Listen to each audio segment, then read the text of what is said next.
Hello, everyone. Good afternoon. And we welcome all of you to this digital marketing tech camp. As we are all aware that digital marketing is something that is catching up the eyes of everybody around us. And also, along with that, artificial intelligence is playing a very big role in helping the marketers analyze the big data and reaching out to the consumer. Along with that, there is always a constant threat of being cyberbullied. So, how do we understand what digital marketing is? How do we understand how we incorporate artificial intelligence into digital marketing? And along with that, how do we safeguard ourselves against cyber attacks, cyber security attacks, and cyberbullying? That's what we're going to learn in next 2 days, followed by a workshop, so a hackathon. So before we begin, I would like to lay down a few rules for you. Rules is they're very simple. Some of you they're very basic in the sense that we are going to be maintaining a lot of decorum throughout the session. Your chat has to be very, very kind, polite, and decent. We As I mentioned in the email also, we are following very strict cyber policies, as a result of which we would do not entertain any sort of mischief here. We would love to hear your thoughts. We would love to hear you to be interactive, but be very careful about how you're conducting yourself throughout the session. We want to make it a memorable experience for all of you. We want all of you to learn well, and we also want all of you to understand the basics and take back home something nice that you can incorporate in your daily life, that you can actually utilize it throughout your next few years that you're in school and college, right? And with that, I welcome on screen Mr. Santari. uh, Welcome, Santari. Hello, everyone. Uh, Hi. Great to be So back. it's good to have you back, Santari. Thank you for coming in here. So, Santari, as most of you know, he is the co-founder of Minecraft Education. He's a serial entrepreneur in edtech, specialized in games and education. He's a gamer. He's a wannabe concert pianist. He works with Sadakunta University, and he has various other projects along with holding small holdings in company Teacher Gaming that helps entrepreneurs pursue their passion. Welcome, Santari. Welcome. Thank you. Thank you very much. So, long summer. It's already fall. Great to be back. So, I'm super delighted to see so many people that I already recognize the names in the chat. So, welcome, old friends, and also welcome for all the new people that found us for this particular camp. So, everybody's more than welcome. Thank you very much for joining. I think pandemic has been for many pretty tough. Maybe somebody has lost somebody they love, or serious stuff has happened, and has been hard to get out of the sofa for a lot of people. So I really I don't have a hat, but I take my headphones off for everybody who has joined today. So great, thank you for investing your weekend to work and learn and do stuff with us. So maybe some of you are actually on a sofa, but the brain is active. That's the most important part. So great to have you all here. And of course, it's something that I must always remember to say is that obviously without Anamika, without Rohit, without Incubate India, nowadays, I guess they call this reskill, the work that we are doing. So huge thank you for you to, doing this with us. It wouldn't be possible without you guys. So thank you for all the help.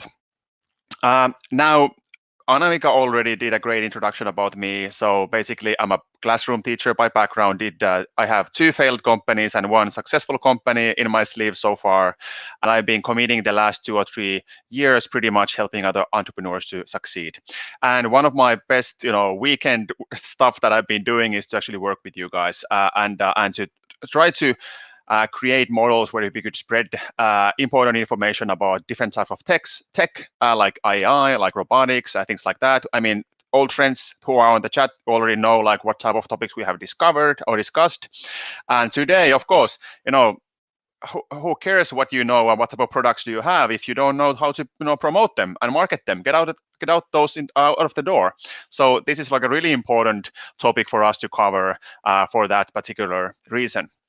So maybe some of you want to be coders, tech guys, tech girls, whatever, but everybody should have the basic understanding of how digital marketing and outreach works. So that's why we are here. Today is going to be a huge, like a massive overload of information. So I wouldn't be able to take everything in what we are going to discuss over the weekend. So it's okay if you have some highlights, something that you forget. That's not the point. It's the idea is that you can pick and choose like what are the best stuff that you want to learn for this weekend, and there will be a huge library of things that Johanna, for example, will cover with you. So it's going to be exciting. So looking forward to also working with you on tomorrow and on Monday when we're actually doing the presentations and all that. More information about that very soon. So now I'm always very strict with when people are presenting that, hey, let's keep it at 5 minutes. So now, and I want to promise you that now I will take 3 minutes of your time to discuss a bit about the university that we are working with, that we come from, and then also 3 minutes to discuss like what the structure for this weekend is going to be on Monday, and what we expect from you in terms of the challenges, and of course what you can get out from that. So let me share you a slightly maybe boring presentation, but I try to make it interesting. And as promised, let me start my time. So I will only take 3 minutes of your time. So let me share my screen. Let's see when it comes up, and then I'll do use. I don't think you quite see it just yet. So maybe I'll. Okay, perfect. So now for some reason it actually jumped on the different side, my different screen, but it's fine. We can do it like this. So we come from, or I currently work at Satakunta University of Applied Sciences, which is an applied university here in Finland. Now, basically, like all the experts, well, not Johanna, but all the experts so far has been coming from SAMK. So this is like how we power these sessions. So expertise that comes from this particular applied science university. So let's, once more, thank you for SAMK to helping us to do this. So we currently operate in the sort of the western side of Finland. We have 4 campuses. And by the way, if you didn't know, Finland is the closest EU country to India, not with this map perspective, but in the perspective where you actually look it from the globe perspective. So you will be surprised. So look into Google Maps and you'll find that Finland is actually a place that if you are going abroad, you will be closest to your family in Finland, especially when it comes to Europe. So some facts, leading robotics and AI hub in Finland, like our main campus is in Pori, but also other cities are where we have campuses. Degree students about 6,000, staff members about 400, and 4 faculties that do all kinds of degree programs, but also all kinds of research activities, mainly in tech, but also welfare, service business, and maritime. So like sea captains and stuff like that. Currently, SAMK has the best quality teaching in all of Finland. So hopefully you will see some of that during these sessions here. So some of that good pedagogy that we are also working hard to keep up with. Now, something to really mention here is that around the university, there is a huge amount of companies, robotics and AI companies, particular, who are hungry for new talent. So if you are looking for opportunities to work outside of India in these particular fields, you might want to consider the Western Finland for that as well. So a lot of internship and work opportunities during studies, but also, as part of, if you want to build your career outside of India or in Europe specifically. Now, there's one good example is Robotics Academy, where basically all the studies our students do are actually company projects with companies, working for companies and solving problems for them. Some bachelor degree programs we currently have. So maybe the most interesting stuff for you might be in the artificial intelligence, industrial management, business, and mechatronics. So just the first batch of students this fall started in the mechatronics teaching. So some facts about Finland. So tuition fees tend to be in the 10,000 euro ballpark. That means, 8 lakhs in rupees. Just if you are considering where you want to move for studies, that's just some information for you. And of course, there are plenty of scholarship and other opportunities available. And really, what's most important is that there is huge demand for workforce, so a lot of part-time work positions available currently.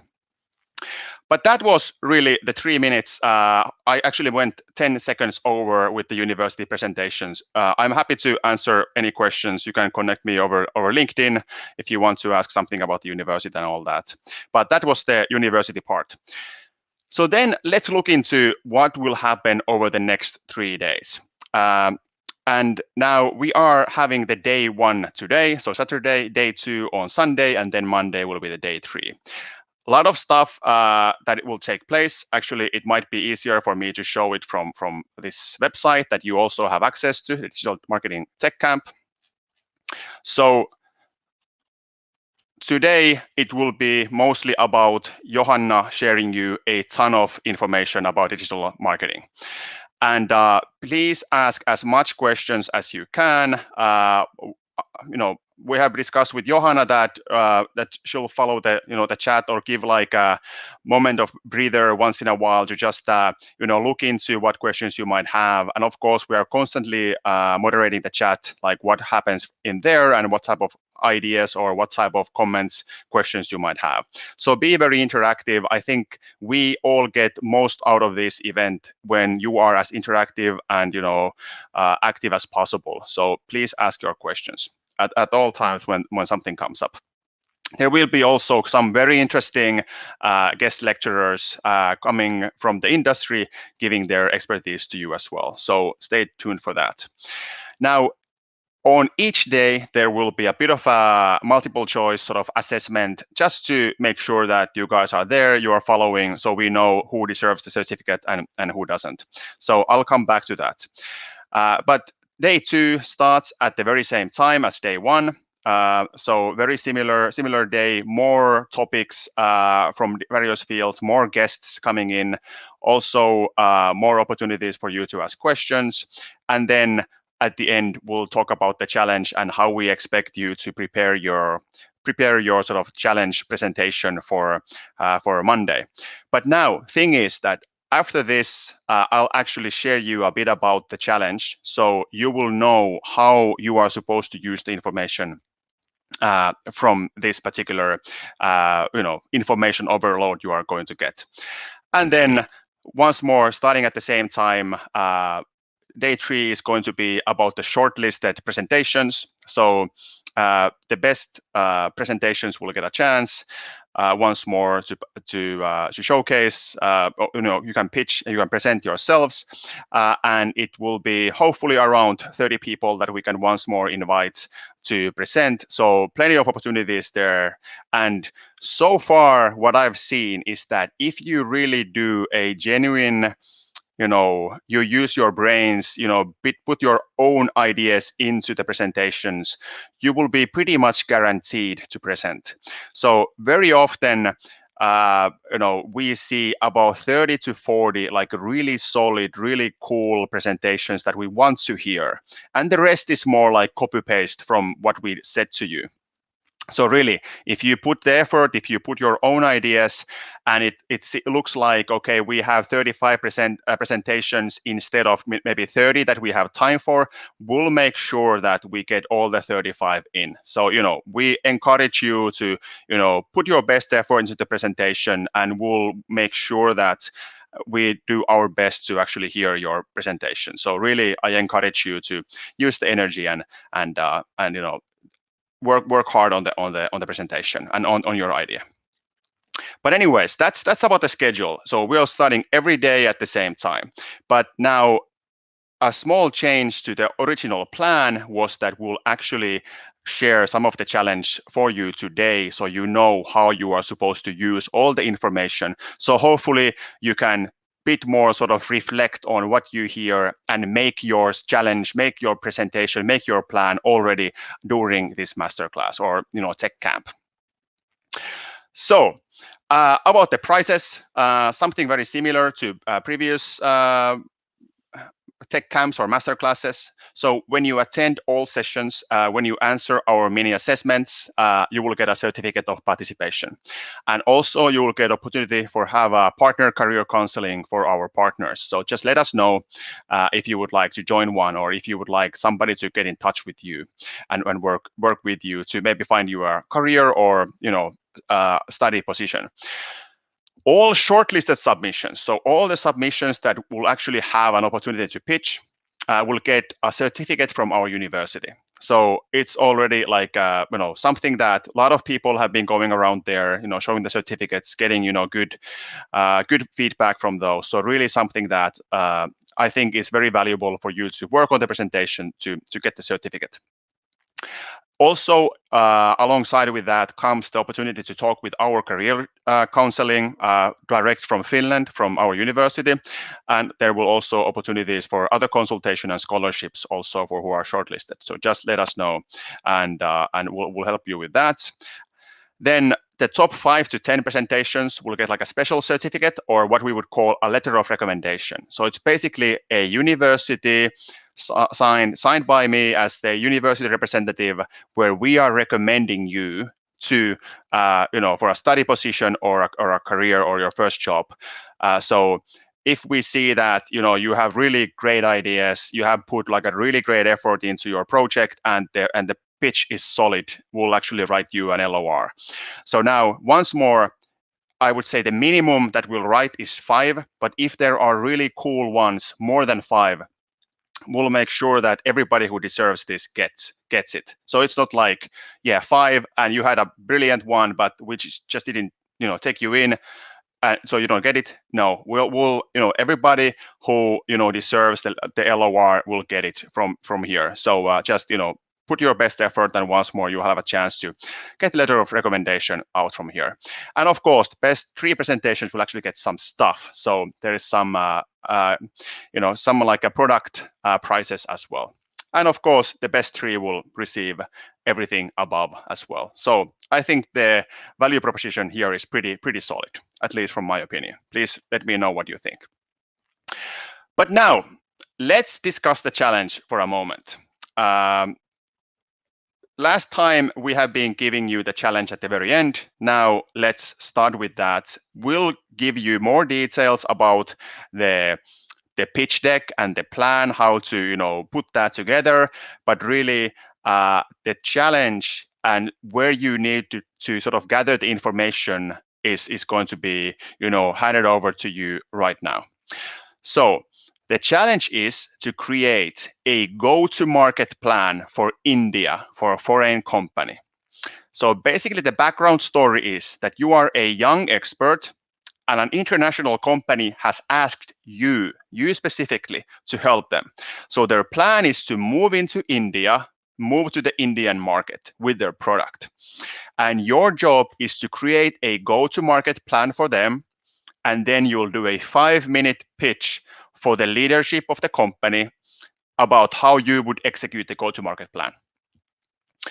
Now, you can choose one of the companies that will soon show you, or you can also do a go-to-market plan for your own idea. So if you have a business idea, you can work on that idea, create a go-to-market plan or a marketing plan for your own idea. But if you don't have a business idea currently, you can take one of these 3 companies that will show you on the next slide. So one more time, create a go-to-market plan for a company that is moving into India. And the companies are, we'll share the links to you on WhatsApp or on the chat. So the 3 companies looking for help are Go Green Solar. They're a do-it-yourself solar panel kits company for consumers and others. So a solar panel company. You can go to gogreensolar.com to learn more about them. So if you are interested in green energy, for example, this might be an interesting one for you. Kides Science is an edtech company building science kits for families and schools. So if you are into education, if you want to raise the next generation of science thinkers, maybe this edtech company might be the company for you. And then finally, if you are into e-mobility or you are into having and helping with sustainable mobility, maybe Razer, a company making their own electric scooters, could be something. So this is sort of a interesting one. So how would electric scooters actually work in India? I would be very curious to hear your thoughts about that as well. I mean, each one of these. And of course, the fourth option is, take your own business idea and create a marketing plan for that. Let's see if I have, yeah. Okay, so 3 companies, pick only one, and then create the plan for that. Now, to remind you that every time when we are doing these presentations, we see pitch decks that are more or less copy-paste from what we have told you. So I really want to emphasize, we are interested in your ideas, not the things that we are telling you. The golden thing is that take your own idea and apply what you learn to doing your own idea. That's really the key here. And now remember that we appreciate your own ideas for the go-to-market plan. We appreciate how you combine what you learn today and tomorrow and combine that with the specific company you choose. And also, we are interested in your own cultural experience about India and how you use that. So how do you bring your cultural competence and your experience for the use for that, for the company, so they make good marketing solutions based on your cultural experience. So me coming from Finland, for example, if I sell something to Finnish person compared to Indian person, it will be very different. So your cultural experience is also very much valued. What we don't appreciate, copy paste and reading our own slides again.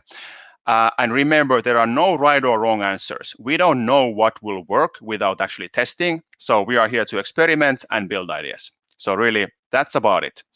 Now, I think that the last part was way over 3 minutes, but of course, the first university part was 3 minutes, so I didn't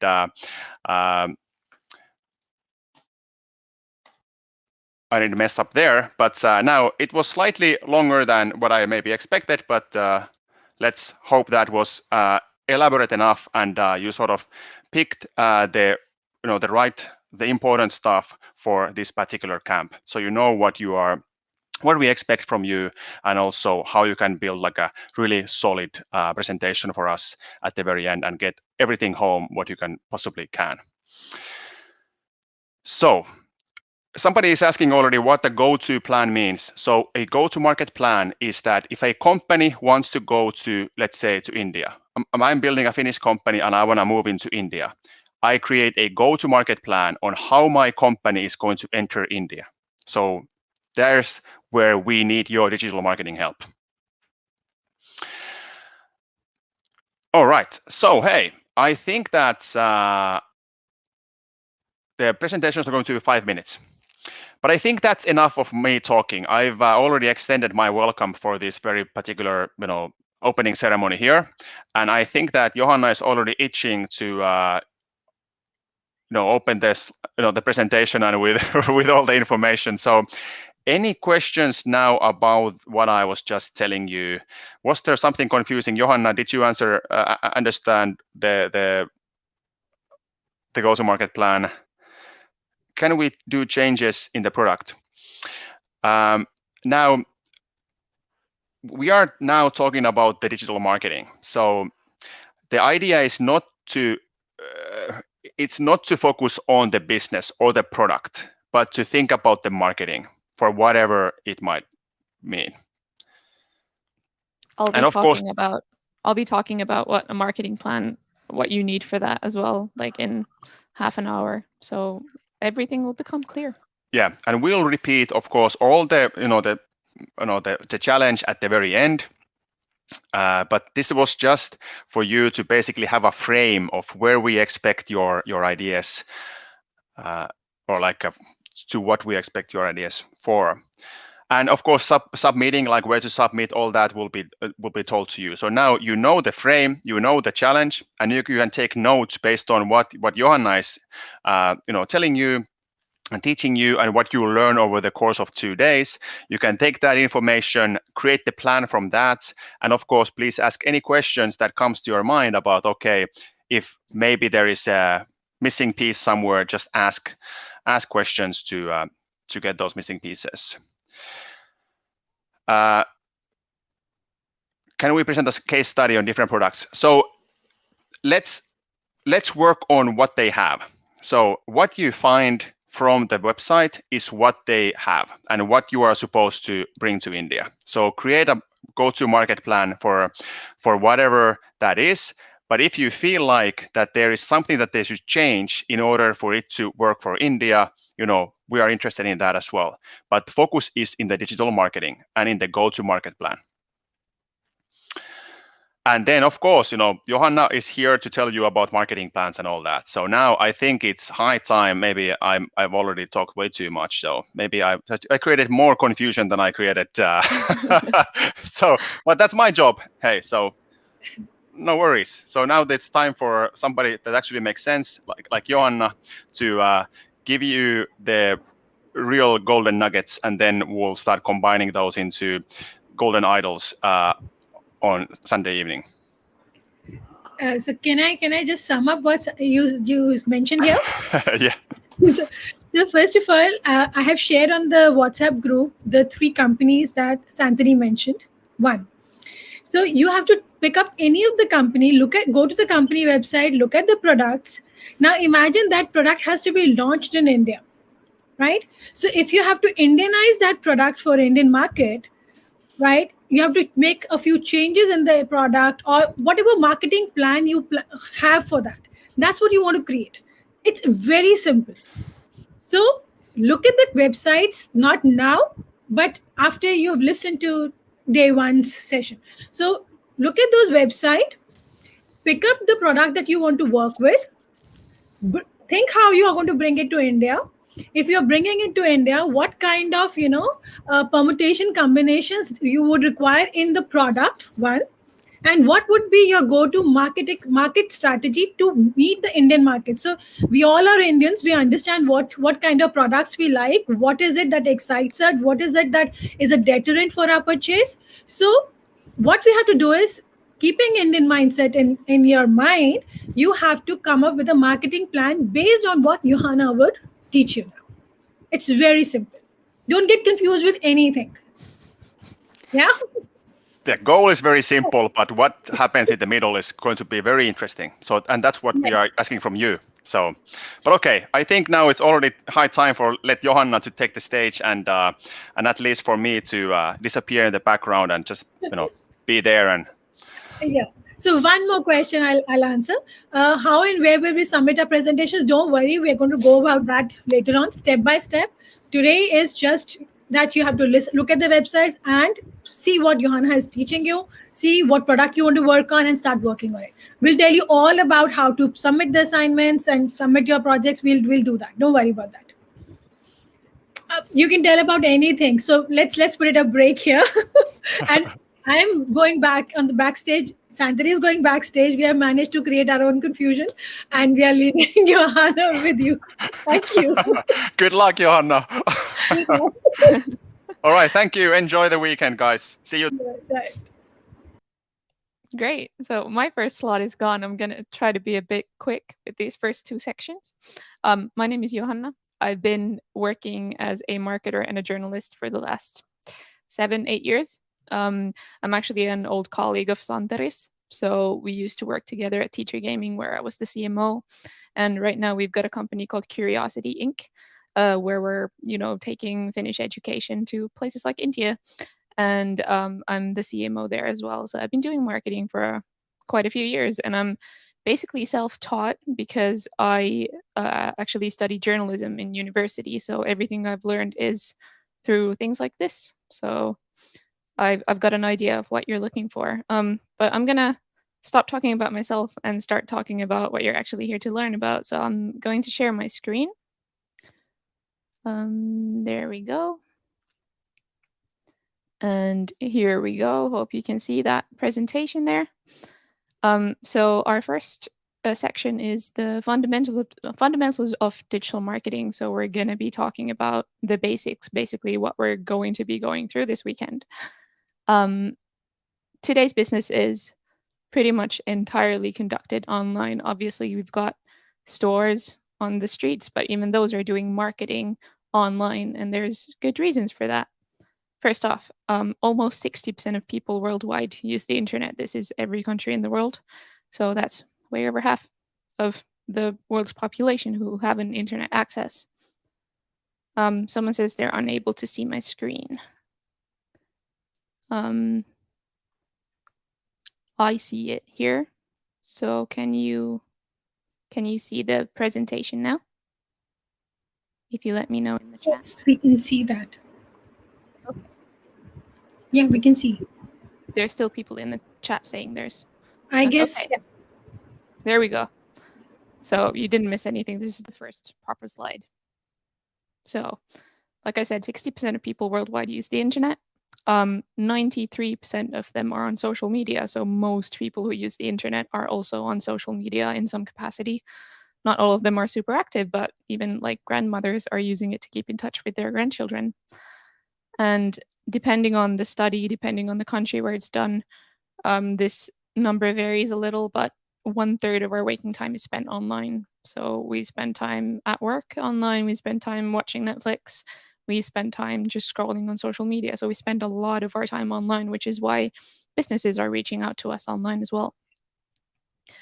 And online advertising is everywhere. So here I've got a screenshot of my Twitter where I got an ad for some cryptocurrency. I don't even invest in cryptocurrency, but I still get those ads. Here's an ad on YouTube before my video that I wanted to watch. I got an HBO ad. Then I was doing research for this course actually, and I got ads on Google for email marketing tools. There's display ads on every website you go to. And then this is a screenshot from my email where I'm also getting ads all the time. So wherever you go, you get ads. You might not even realize how many ads you're seeing every day online. And the reason digital marketing is so prevalent is that it's global. Like I mentioned, you can reach from India, you can reach basically any country in the world through the internet. It's accessible. So basically any small entrepreneur can access all of the same tools as big companies. It's cost effective. So you're in complete control of your budget, even if that budget is not huge. It's very highly targetable, which means you can decide who to show stuff, your ads to. And also it's trackable, meaning you can see who is seeing your ads. You can see how many people are seeing seeing the ads. You can see how many people are clicking on them. When we compare this to, for example, a billboard in, let's say, the streets of New Delhi, that is not global, that it's in New Delhi. It's not very accessible because they are often very expensive, and you need to know who to contact so you can get a billboard up. It's probably not very cost effective because it's not targetable. You can't say, I only want to show this billboard to women of New Delhi or children. And it's also not trackable. You don't know who's walking past. You don't know who's looking at the billboard. So these are problems that digital marketing solves.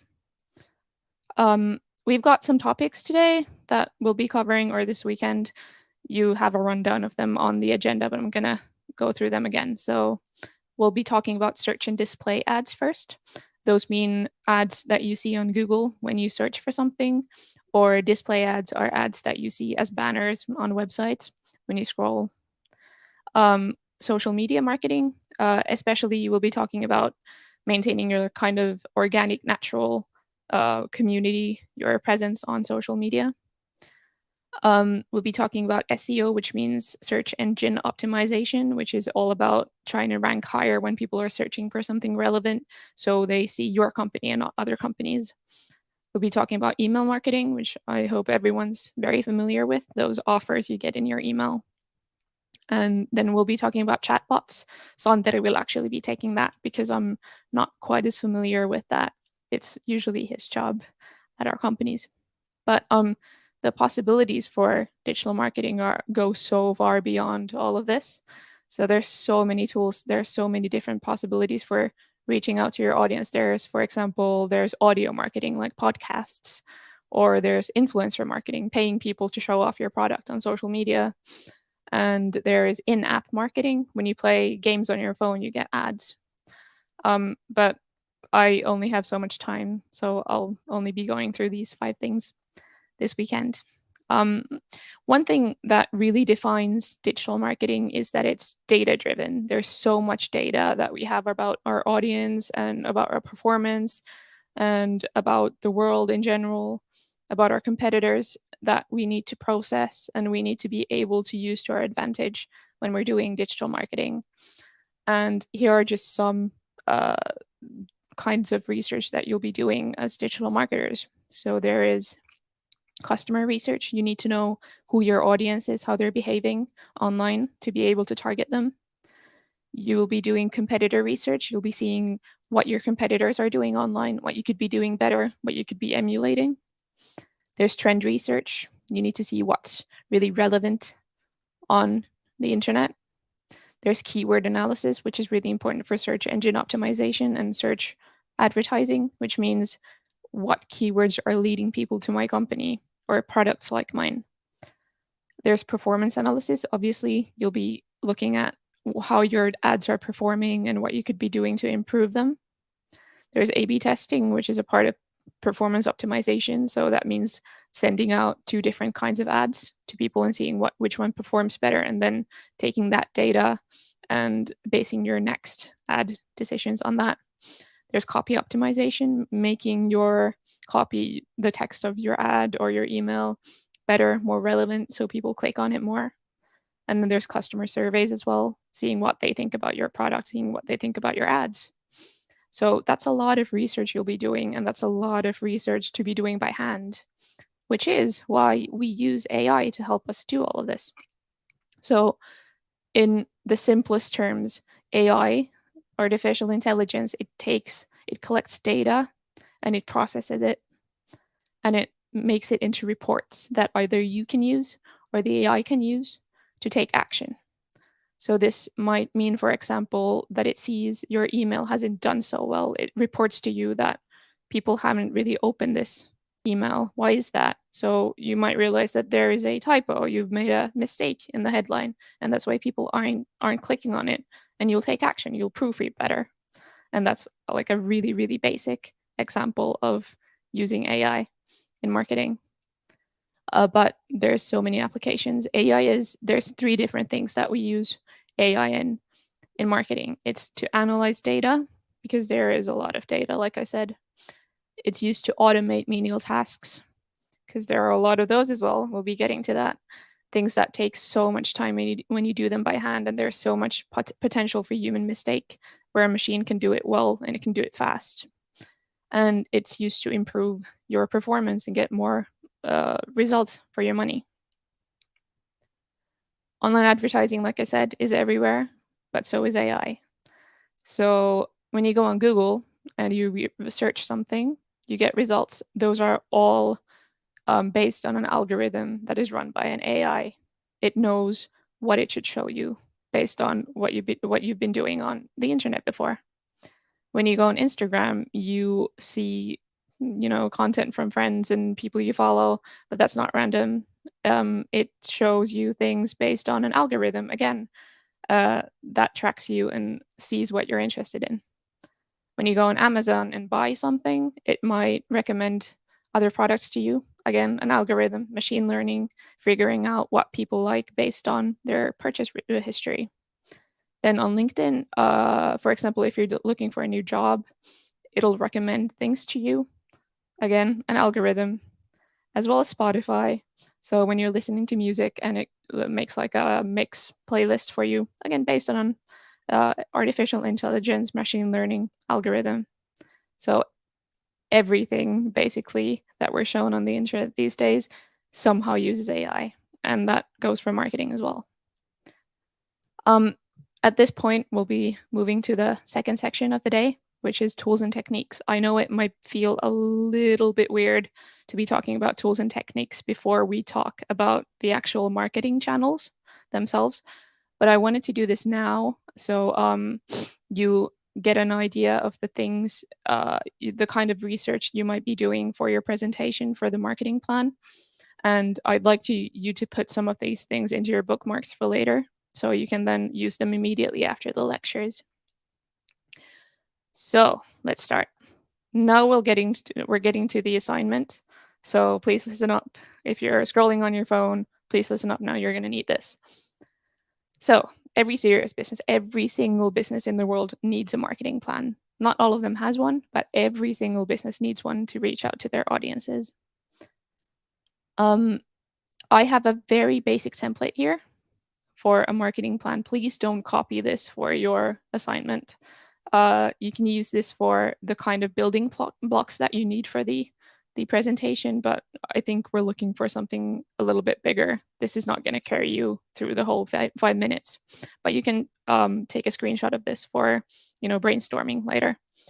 So the first part of your marketing plan when you're starting to build it is your offering, obviously.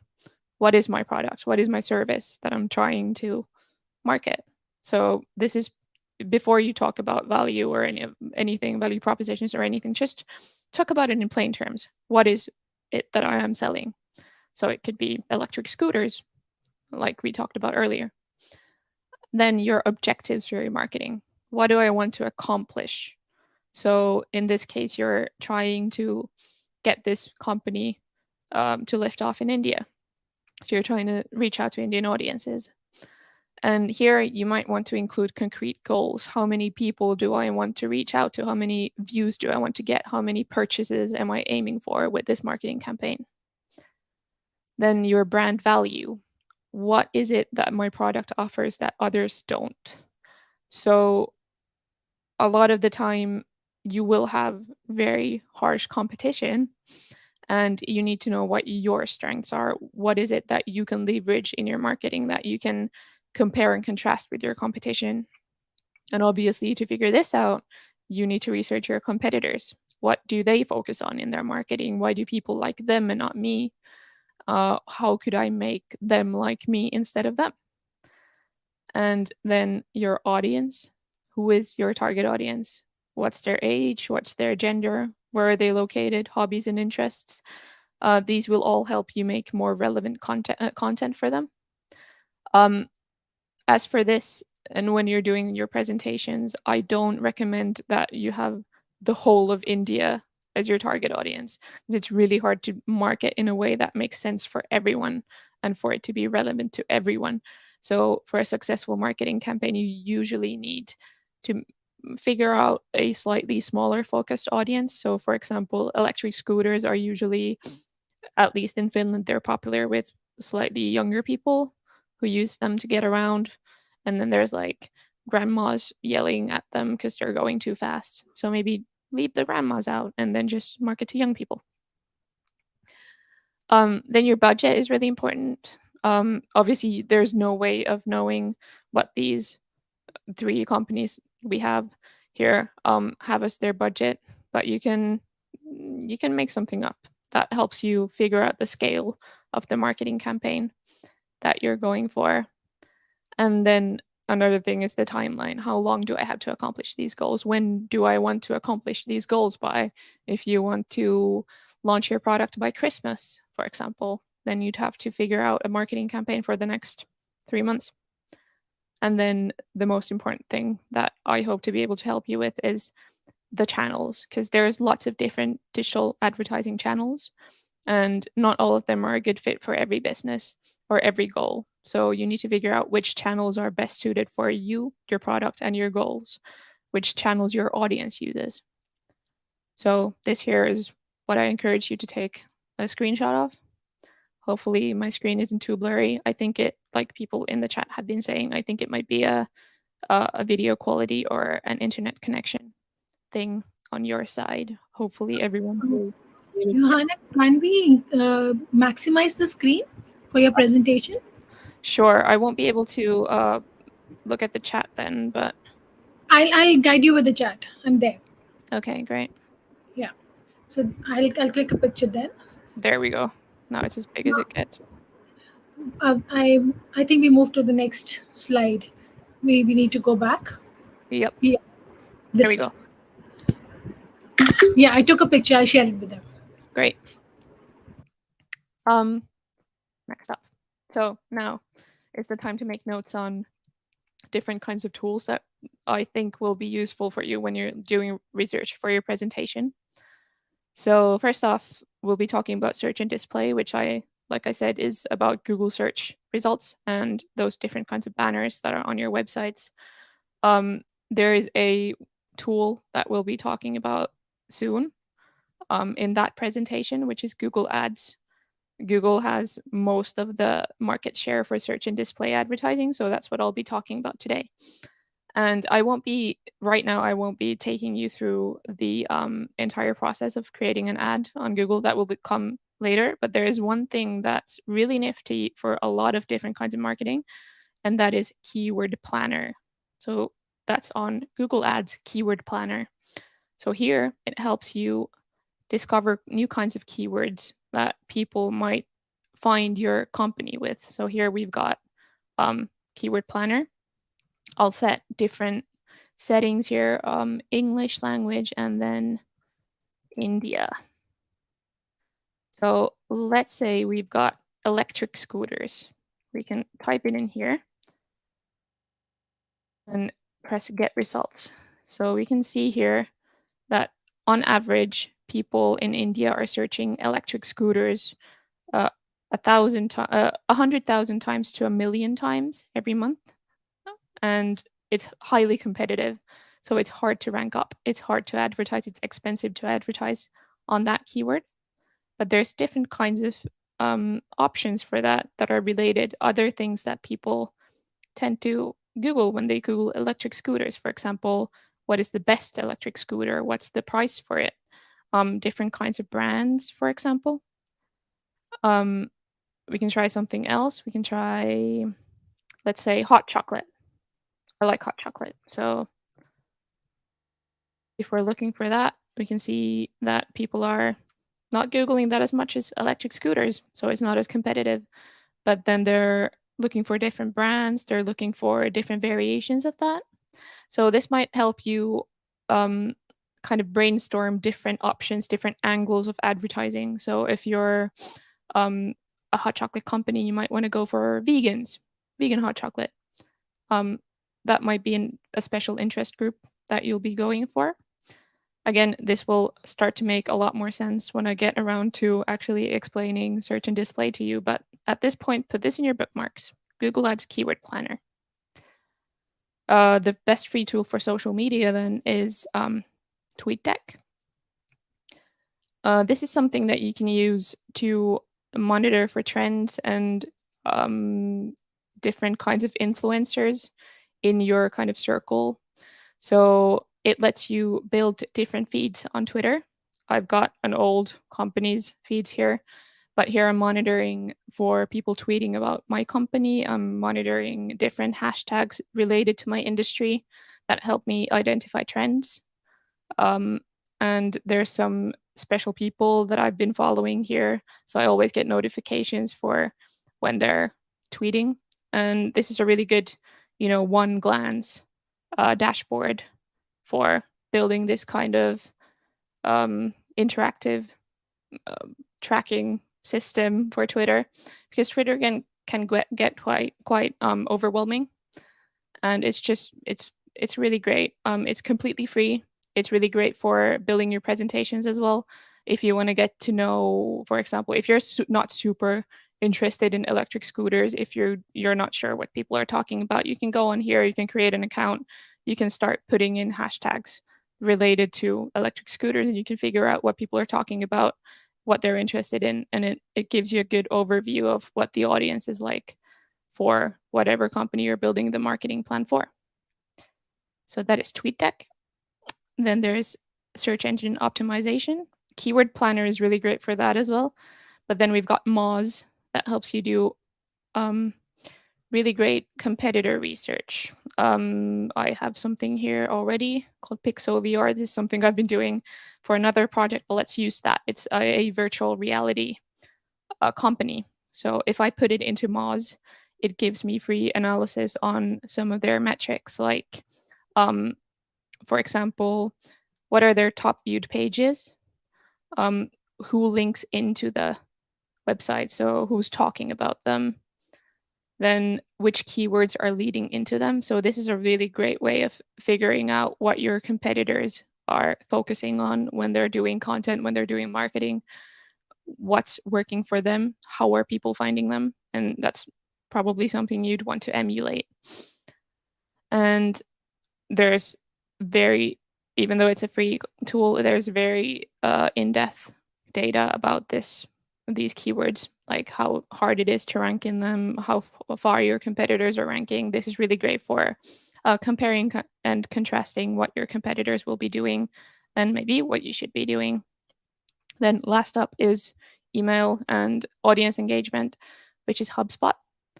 Unfortunately, I can't show you this in action because I don't have an account myself, but HubSpot is a customer relationship management tool suite and an email marketing tool kit that is completely free. They've got a premium option as well, but you can create really great emails with it. You can track your emails performance. You can use some of their AI tools to optimize your content with the emails and send timings and things like that. And even if you don't, for this presentation, even if you don't create an account, I suggest you look at HubSpot's website and just see what these kinds of tools can do for you, because you can use that for your plan as well. You can get an idea of what kind of free tools are available for you for, you know, catching the attention of a new market.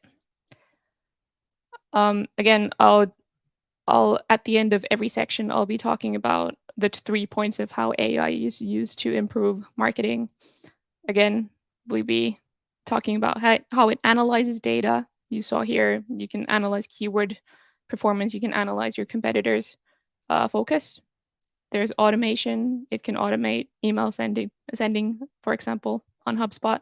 You can automate trend analysis on TweetDeck, and you can improve all areas of your marketing by using these tools.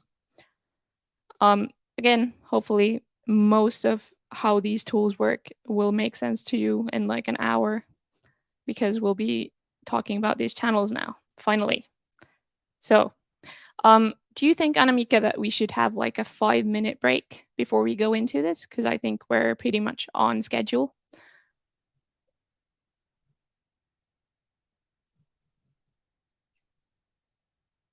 No answer. Anamika? No? Okay.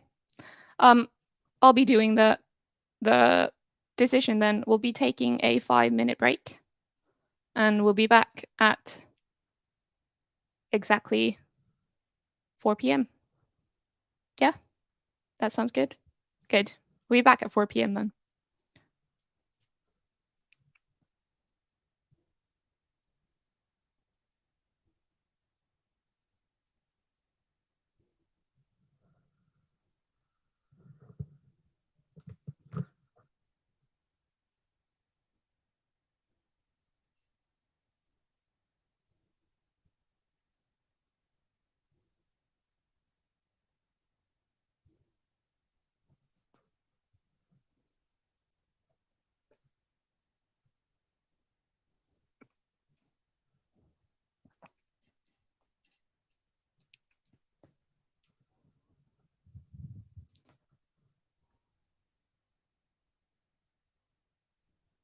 Okay, I got a bit of water. While I'm here during the break, I can try to answer some of the questions here. So could you tell me what you meant by channels? I can. I meant the different kinds of advertising options you have, such as like Google search or different banners on websites or social media or search engine optimizations. When I talk about channels, that's what I talk about. And then use the keywords with high competition costs more. Yes, we'll be talking about budgets and the way search advertising works in 5 minutes. But yes, so if there's a lot of competition, big people, big companies bidding for these keywords, trying to get their product high up, when people search for these keywords, it costs more, definitely. If you're bidding against very big companies, they have bigger budgets than you do. So you're going to need a lot of money to do as well as they do, unfortunately. Do these websites gather information themselves about the demand of a product?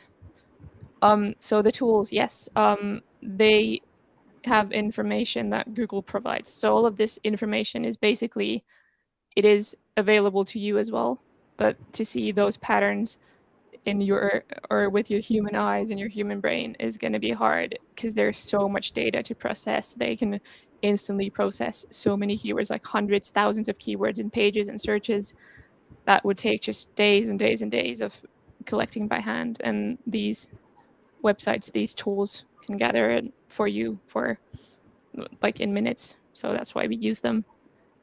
And that's why AI is super great. Basically, these are the sites with which we can increase our market by analyzing data. Yes, basically. So these are tools that I'd like you to use to do the research for your marketing plan, because it can give you ideas of different angles that you can use for your marketing. It lets you know what different competitors for these companies are doing with their marketing, and it just gives you an idea of what the audience is like, what they talk about on social media, and what kind of tools you can use to improve your marketing plan. In the presentation, would we bring forward a specific product or the company as a whole? I haven't been super involved in planning the challenge, so maybe Anamika can answer Yeah, this so one. you can take up a product or a company as a whole. I mean, totally, we leave it up to you. It You can pick up a specific part of the company, or you can take up the whole company. You can bring in, up to you. Totally your thing. Uh, how can you share my ideas? Uh, as in, how can you share your ideas? We will let you know how to go about it. Right now, just start ideating the ideas. Start thinking about what company are you picking up and how you are going to kind of devise a marketing plan for that, right? Yep. Could you brief about HubSpot? Sure. So HubSpot was the last tool I talked about.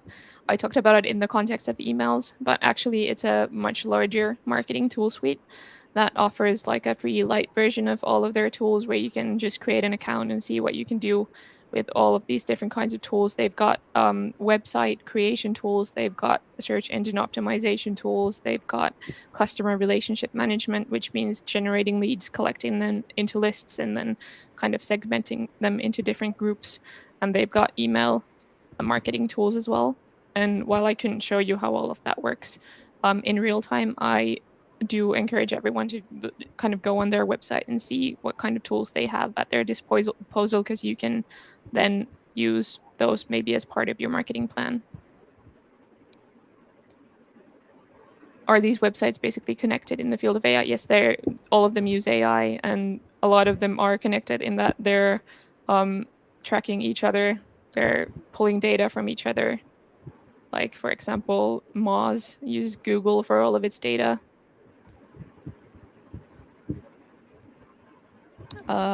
TweetDeck, I can show it. I'll start sharing my screen again soon anyway, so entire screen share.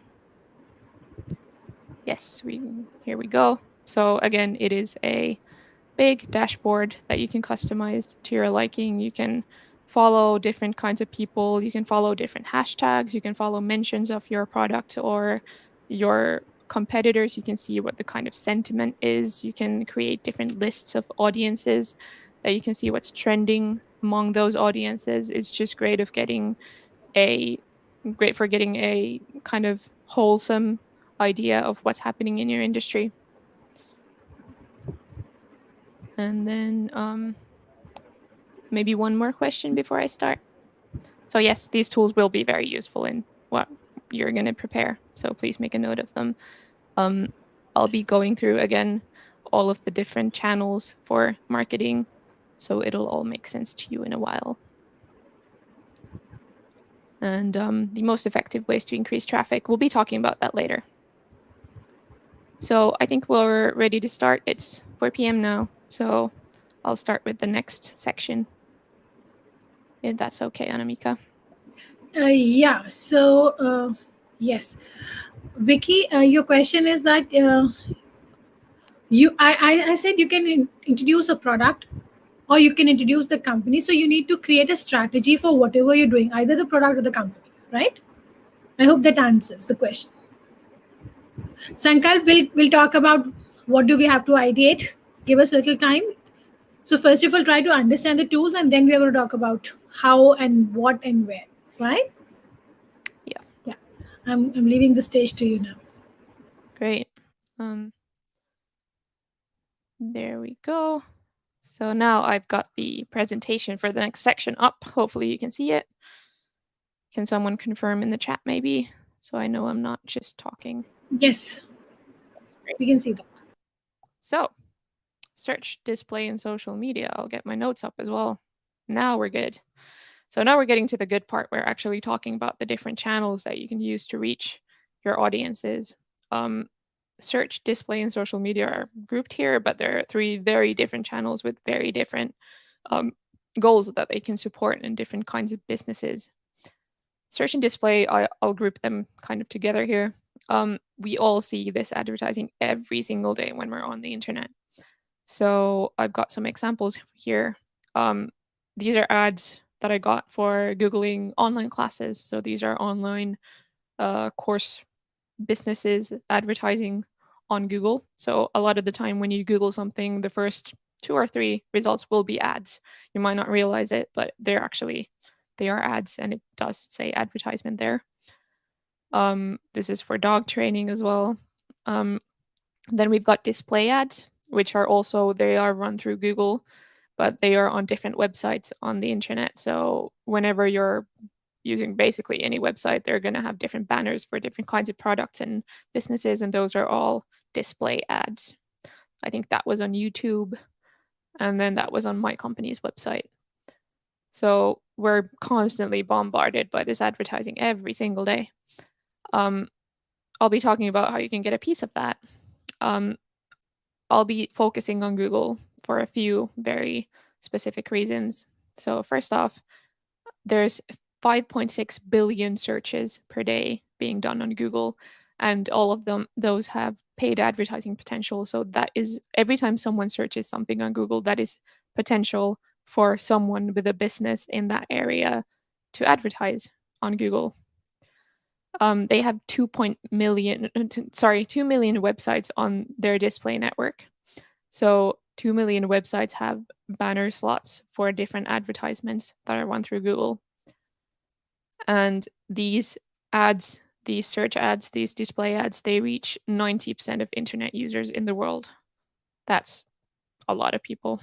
I don't even know how many people that is. That's billions of people. So I'll be talking about Google. There are some other search engines like Bing and Yahoo, for example, but I actually don't have, in my 8 years of doing this, I don't have any experience of using them, unfortunately, because Google is meeting all of my needs. So we'll talk about search engine advertising first. It is for everyone. It's for every single business. It's for every kind of goal. You can use it to support such a large variety of goals that I recommend it to every single business. Search engine advertising, again, means that when someone is searching something on Google, you will show your ad first before all of the organic results. There will be your business up top. It's great for increasing awareness. So if someone's kind of researching their options for, let's say, again, electric scooters, they might not have heard of your product or your business, but if it comes up first on Google, obviously they'll suddenly be aware of it and may be interested. Then it's super great for driving traffic to your website, because what do you do with Google searches? You click on them. So you end up on the website. It's great for creating demand, because if people don't know about your product, they're not going to want it. As soon as they know about it, you have a you have potential for creating demand for it. It's great for generating leads if you're collecting emails, for example, for your email marketing campaigns. It's superb for funneling people to your website and getting those email addresses. And it's also great for making direct sales, because when you want to buy something, what do? You go on Google and Google it. You search for the best prices, or you search for different options with the goal in mind of buying what you're searching for. So this is actually search engine advertising, I would say, is best for creating or making direct sales from the point of search to clicking on your website to them buying. It's got a very short process from, seeing the ad to buying the product. Now we'll be talking about Google Ads as a tool very shortly. Unfortunately, again, I can't show you how it works in real time because all of my accounts are connected to my actual companies, and those are company secrets, so I can't show you how we're doing our business there, but I've got some screenshots here that I hope will help. So step one of creating an ad on the Google Search Network is to define your goals. They actually give you some options. So there's goals for making sales, like I mentioned, creating leads, which means collecting emails, for example, or just getting traffic on your website, raising awareness, or promoting a new app, or even getting people to visit a local store, like on the street. And these all already connect to AI because it depends on your goal, what the algorithm shows people and who it shows to. Then step two, once you've defined your goal, is to define your audience. When you're defining your audience, it will start from location. So all of Google's searches or search ads are location targeted, geo targeted. So you might want to, when you're doing your marketing plan for this assignment, you might want to only market to people in India because you're going to market in India. You can also choose languages. You can, if you're doing ads in Hindi, for example, you'll only target people who speak Hindi. But if you're doing ads in English, you'll target people who also speak English. It's great for showing relevant content because if you don't understand a language, you don't want to see ads in that language. Then it lets you go even more granular with targeting. You can target based on interests. For example, my company deals in gaming, so here I've targeted people who identify as super hardcore gamers. They live and breathe gaming, and they're interested in consumer electronics. They're interested in game consoles. You can make those kinds of targeting things as well. Then next step is to define your budget. So obviously you're going to have to pay for these ads. Here you can set a daily budget for your campaign. And the way Google works, the way search advertising works, is you've got these keywords that we talked about earlier, and there is competition for them. So there's lots of different companies trying to get their ad up top on the first slot on the page. And whoever bids most money, pays the most amount of money for those clicks, gets their ad on the top. So here you can set your budget, and then when you want to focus on conversions, for example, so you want people to purchase and not just go on your website, you might want to put a bit more money into them. So you're definitely up top. A lot of bidding and a lot of these budget things are actually AI powered on Google. So you can just kind of set your daily budget based on how much you want to spend on Google, and then just kind of forget about it, to be honest, because the AI does it for you. It knows what to bid, when to bid, and what is best for you, because Google knows what your competitors are bidding. You don't, but Google does, and that's to your advantage. Then the next step is to pick your keywords, because again, keywords are what people put into search when they're searching for products, and you need to know what people are searching. Google helps you find relevant stuff. So here I've only put my company's domain in there, and it's actually kind of gleaned from that website already keywords that would be useful to me. So I can just pick those. I can also feed them in there myself. So if you know that there's something, for example, you've used Keyword Planner before, you've figured out that you want to advertise your vegan hot chocolate, you'd put vegan hot chocolate in there if it's not already in there.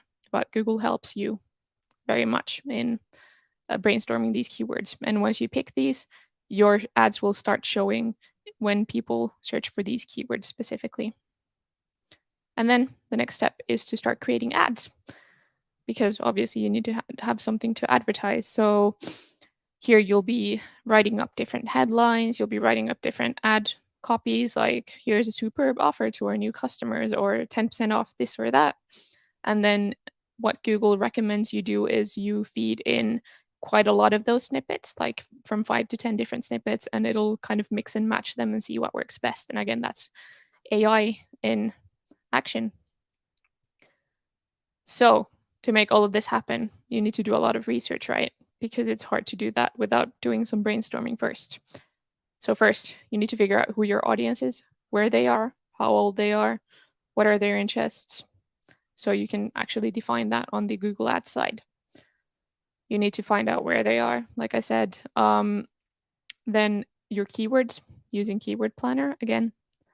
You need to figure out your creatives. When we talk about creatives, we talk about the content of the ad, what it says, what the pictures are like.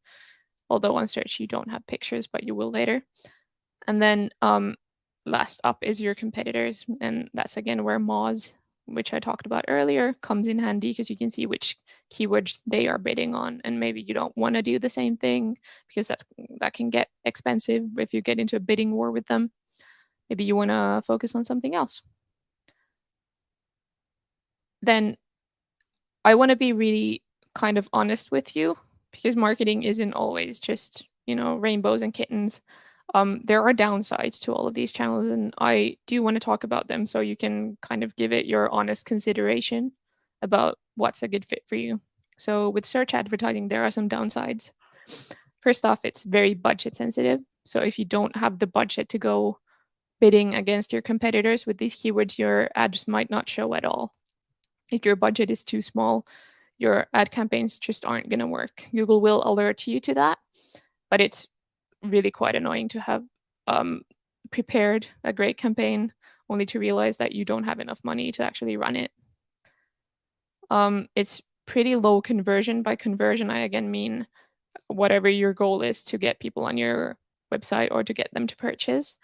If I recall correctly, it's something like 3.75% of clicks lead to a conversion, which means out of 100 people who see your ad, maybe 4 people will click and convert. It's on the higher side of different channels, marketing channels, but it's low in the sense that you need to have enough money to show quite a lot of your ads to get any substantial amount of conversions. And that's something you need to keep in mind if you're going for search ads. It's very competitive. Like I said, everyone's doing it. So everyone is putting money in there. Everyone is bidding on these keywords. And it's data heavy. There's a lot of fiddling around with keywords, with budgets, with different kinds of things. But thankfully, AI is there to help you. I already mentioned in quite a few places that Google is very AI heavy, very AI based. And some things that they do are dynamic ad creation. Like I said, you feed in little snippets and it will mix and match and figure out what works without you having to obsessively look at which headlines are performing best. Instead, Google does it for you. Their algorithm puts all of those well-performing headlines and offers together and makes it into one great super ad that works best out of all of your ads. They've got delivery optimization, which means they're looking at what kinds of people are clicking on your ads most, who are converting, and what time of the day they're converting, what keywords they're using. And it can kind of funnel your budget towards those kinds of audiences, those kinds of keywords that work for you. Again, so you don't have to take in all of that huge amount of data and try to figure out those patterns yourself. And then last up is smart bidding, meaning it kind of Google sees your budget, Google sees your competitors' budgets, and it tries to get the most out of your money for you. So if you have a small budget, maybe you'll kind of go for the lower competition. Sorry, I'm mixing up my words. The lower competition keywords that don't have that much competition, don't have such a huge need for a big budget, so you can get some results out of your money, even though it might not be the exact keywords that you're going for. But Google can help optimize your bidding in that way. Then I like to end each kind of channel summary with some tips for successful advertising in that channel. And with search, you have to be specific. So the more specific your keywords are, the less competition there are. Or there is, for example, if you're advertising for shoes, that encompasses every kind of shoe. You know, boots, sneakers, sandals. There's going to be so many different businesses bidding for that. And then if you only sell sandals, why not just go for sandals? Even better, if people are searching for golden sandals, please link them to your golden sandals instead of just your entire sandal collection. That way people will find what they need easier. This, again, relates to that. If you're advertising for an offer or for a specific product, please have the landing page where people end up by clicking on your ad. Please have it be relevant to them. Please have it be relevant to the offer. If you're saying that you're offering 10% off, but they don't know how to get that 10% off, there's not a coupon or there's not a button to click, they're just going to go away. So it needs to be relevant. Listen to Google. So it does have a lot of different optimization options, and it gives you feedback on everything. And if it tells you to improve on something, it gives very clear instructions. Please listen to them and do what it asks to kind of get more out of your money. Then track your conversions. So Google has tech options for tracking what people do once they've clicked on your ad, so they can follow people onto your website and see what they click, see whether they're buying. And that gets a little bit technical because you need to put a tracking pixel on your website, but there are lots of guides on the internet for doing that. I recommend you do it because that's the best way of measuring your return on investment, if you're actually able to track if people are spending money on your product after seeing your ads. It's completely optional. You can run ads without doing it, but I recommend you do it. And then take courses. Google has something called Skillshop, which is a completely free Google Ads kind of academy that has lots of different online courses for learning the basics and even the kind of advanced side of Google Ads. And I definitely recommend you do it. You can also get certificates for it that are actually quite useful in your professional life as well, if when you're looking for a job, if you're already certified in Google Ads. Then we're going to the next one. I think I could take a couple questions here, if there are some questions about this topic. Yes, so there are quite a few questions. Um, One of this important question that everyone would want to understand is, do tools like Google, Bing take data anonymously from us users, or is there a way to choose which kind of or what data we allow them to collect? Yes, there are. So there are settings in your Google account. I'm pretty open about my data personally, but it does let you make some preferences about whether it's tracking your website activity or saving your search data for later. So you can have some control over that data. But obviously, as a marketer, it is to your advantage that people are letting tools like Google track us. And how about when we go in the incognito mode? Can Incognito mode, yeah, that means your kind of website activity isn't being tracked and you're incognito, so you can't be targeted in this way with ads. is that a foolproof method, or there's a gap over there also that maybe I can just sneak a bit or what? With incognito, I think your internet service provider can still get access to your data, but Google cannot. Okay. Uh,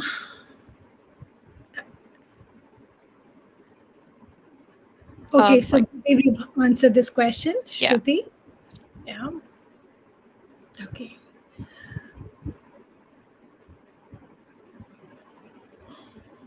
So yes, repeat what I mean by tracking conversions. So a conversion is an action that happens on your website, like people leaving their email with you or purchasing your product. And like I said, Google has tools for you to track what happens after they click on your ad, and they can track if they're converting after they've clicked on your ad. So you can see how many people who have seen your ad have actually purchased your product as a result of seeing your ad. And like I said, it gets a little bit technical trying to implement those solutions for tracking those conversions, but there are good guides out there. And I recommend everyone does it because then you can keep an eye on your return on investment when you're spending money on these ads. What a landing page means. It means the page that people end up on after clicking your ad. So where they land on your website.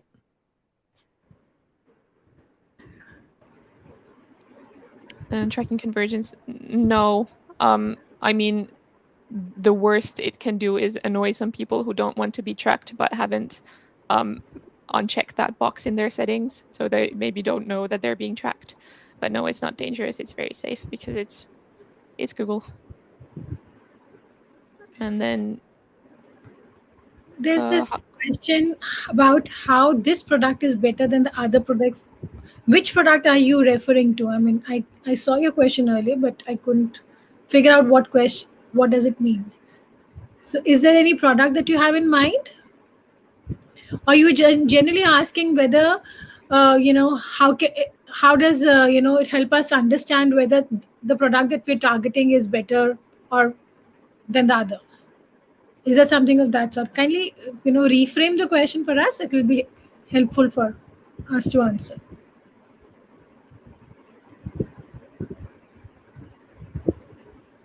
if our infrastructure lost, what do you think they mean by this question? um I have no idea. Uman, do you mean if we do not have the resources, then what can I do? Is that what you mean? I think I'm gonna have to get back to my presentation now, Yeah. so Which we don't kind of run out of method time. is mostly used by companies? That's what Tanya wants to know. What? Out of these, all of these channels that we're talking about, I think search is definitely the most used. Uh, But I'll be getting to the next one because we're gonna run out of time. yeah, we'll answer that question, Tanya. Yeah. So next one is display advertising, which we already talked about. These are the banners you see on websites all the time. So this is best for creating demand. Whereas with search, you were boosting your awareness and you were uh, giving people the option when they were searching for something they already knew they needed. But when we talk about display advertising, it's kind of pushing people into wanting something that they maybe didn't know they wanted because they might not have ever heard about your company. They might not have searched for anything like your product before, but they will see your ad and be like, aha, I didn't know that existed. I like that. So, display advertising is really great for spreading awareness. It's great for demonstrating your value, especially if you're a very visual product. If you have clothes, for example, that you're selling, display advertising is great because in those banners, you usually have pictures, unlike in search. If you search for something in Google, unless you go on image search, which is a completely different thing, you don't see images. You just see text. You see lists of websites. You don't see the clothes until you click on them. But here with the banner, you'll see the great visual product. Then it's great for reaching really niche audiences. So, display advertising, you can even target specific websites where to show your banner. So, if you spot, for example, if you're a new game, let's say you're a video game developer, you might want to only show your banners on websites that are frequented by video gamers, like news websites about gaming. And it's great for driving traffic to your website, obviously, because people get curious, they click on the ad, they go on your website. And it's one of the biggest uses for it is retargeting. We're going to spend some time on this. So retargeting means targeting people who have already seen your ad and clicked on it. So let's say there's someone looking for new shoes. They're looking for new sneakers. They've Googled sneakers, best price, and they've ended up on your website. They've kind of looked around, but they haven't bought anything. At this point, if you're tracking people, you know that this person, well, Google knows. You don't know because you don't actually see these individual users, but Google knows that, okay, this person needs sneakers. They haven't bought anything yet. So let's show them a banner with really cool sneakers from this site that they already visited, and maybe they'll remember that they visited and make the purchase this time. That means that's what we mean by retargeting. So it's targeting people you've targeted before, retargeting. Then, when you're using Google Ads to run display ads, the whole process is the same. You need to figure out your goals, your audience, your budget, your ads. And then the last thing is, on top of everything you did with search ads, is to prepare the visuals, because banners, display banners are visual. So here you can see some of my company's ads. There are different kinds of shapes and different kinds of platforms that they're showing. And it's quite actually work heavy to do all of those different sizes and different configurations, but it's actually really worth the work, because then you can show them in more places, more placements. You need to research things for this again. Most of the things are the same as with search ads: audience, location, keywords, creatives, competitors.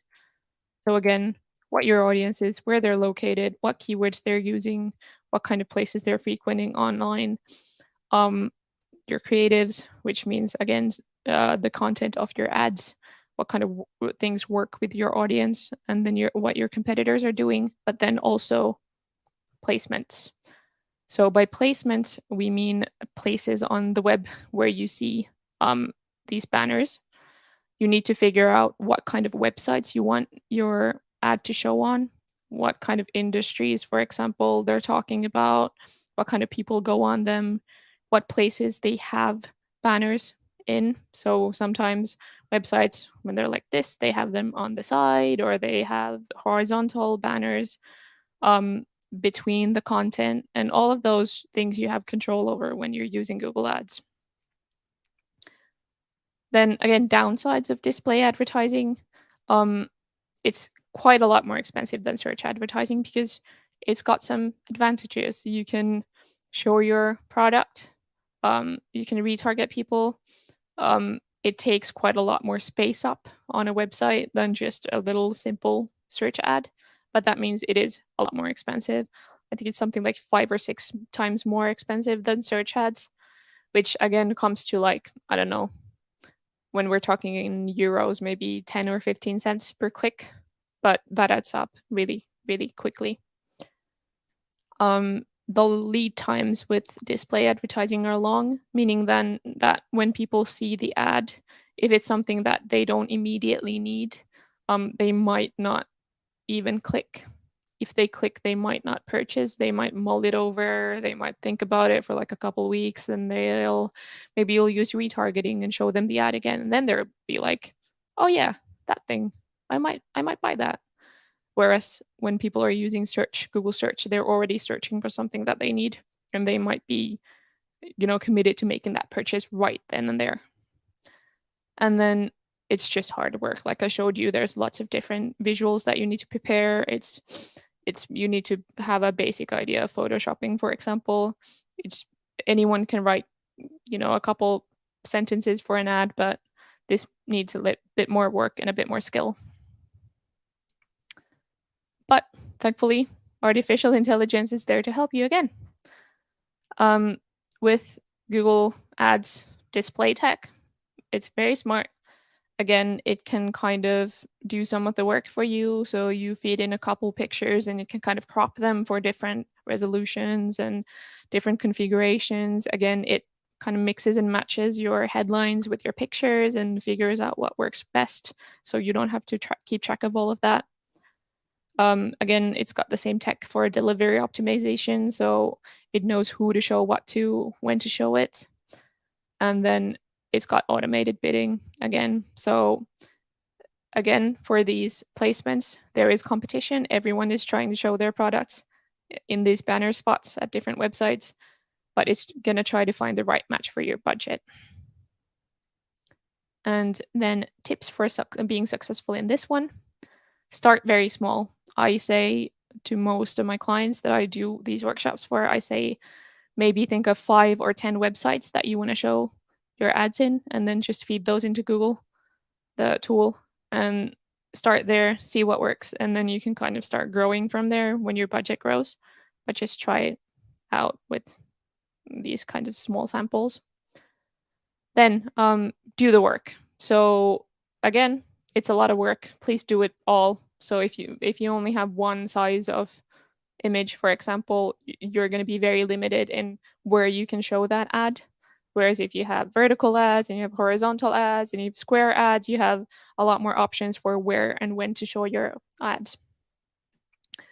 Then keep it simple. So Google actually has some restrictions on how much text, for example, can be in your image. So I usually recommend not to have any text in the image itself, because it couples it with headlines that you feed into the Google Ads tool. If you have too much text, it just gets very kind of complicated and unattractive for the user. So keep it very simple. Just showcase your product's best features. Then again, listen to Google. It will help you optimize your ads. It will give you recommendations on budgets, for example, or different kinds of headlines, and you're best off kind of doing what the AI tells you to, because it's based on so much more data than you have at your disposal. And then use retargeting again to rehash. Retargeting means showing ads to people who have already seen your ads and maybe clicked on them, just to kind of bring yourself out there again, remind them that you exist, to remind them that they've maybe looked at a product on your website but not bought it. So then you can show an ad for that product again, like, hey, remember me? And it's very, very useful. It's one of the most useful tools you can have as a marketer. And as a recap, AI in search and display advertising helps you analyze, automate, and improve. On the analysis side, it collects and makes all of this big data very usable for you. You have reports, there's even algorithms that are working in the background that you don't even see, but it has all of this big data that it can use. And it monitors your performance, it reports on it, so you can kind of see what's going on at a glance without having to look at individual ads, for example. It does much of the menial work for you, like brainstorming keywords, and it saves you lots of time in the process, so you can focus on different kinds of things, different ways of improving your business. And then it improves your marketing performance in that it makes and suggests changes that might make your ads perform better. And it also opens up new opportunities in marketing, like with retargeting, which you wouldn't be able to do without that AI tracking what people do on your website. And that is it. We'll be moving into social media marketing. I might be able to take like 3 questions at this point, but not more, because we only have like 10 minutes left. So many times ads become very annoying when they display too frequently. Can this be termed as a loophole during brand advertisement placing? Yes, with all marketing, please don't get too greedy. So you can actually set different restrictions on how often you show your ads to people. For example, you can say, don't show this to the same person more than 3 times, so it doesn't get annoying, so you don't end up just annoying people with your brand.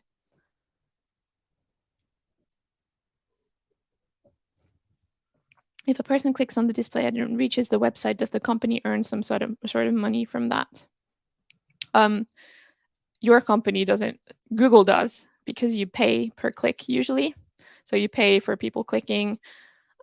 It's your job to make your ad attractive enough and your product attractive enough, and have your audience be well targeted enough to hopefully get that conversion out of that and get return on your investment. What is the conversion rate in display advertising? I'm going to have to check for you.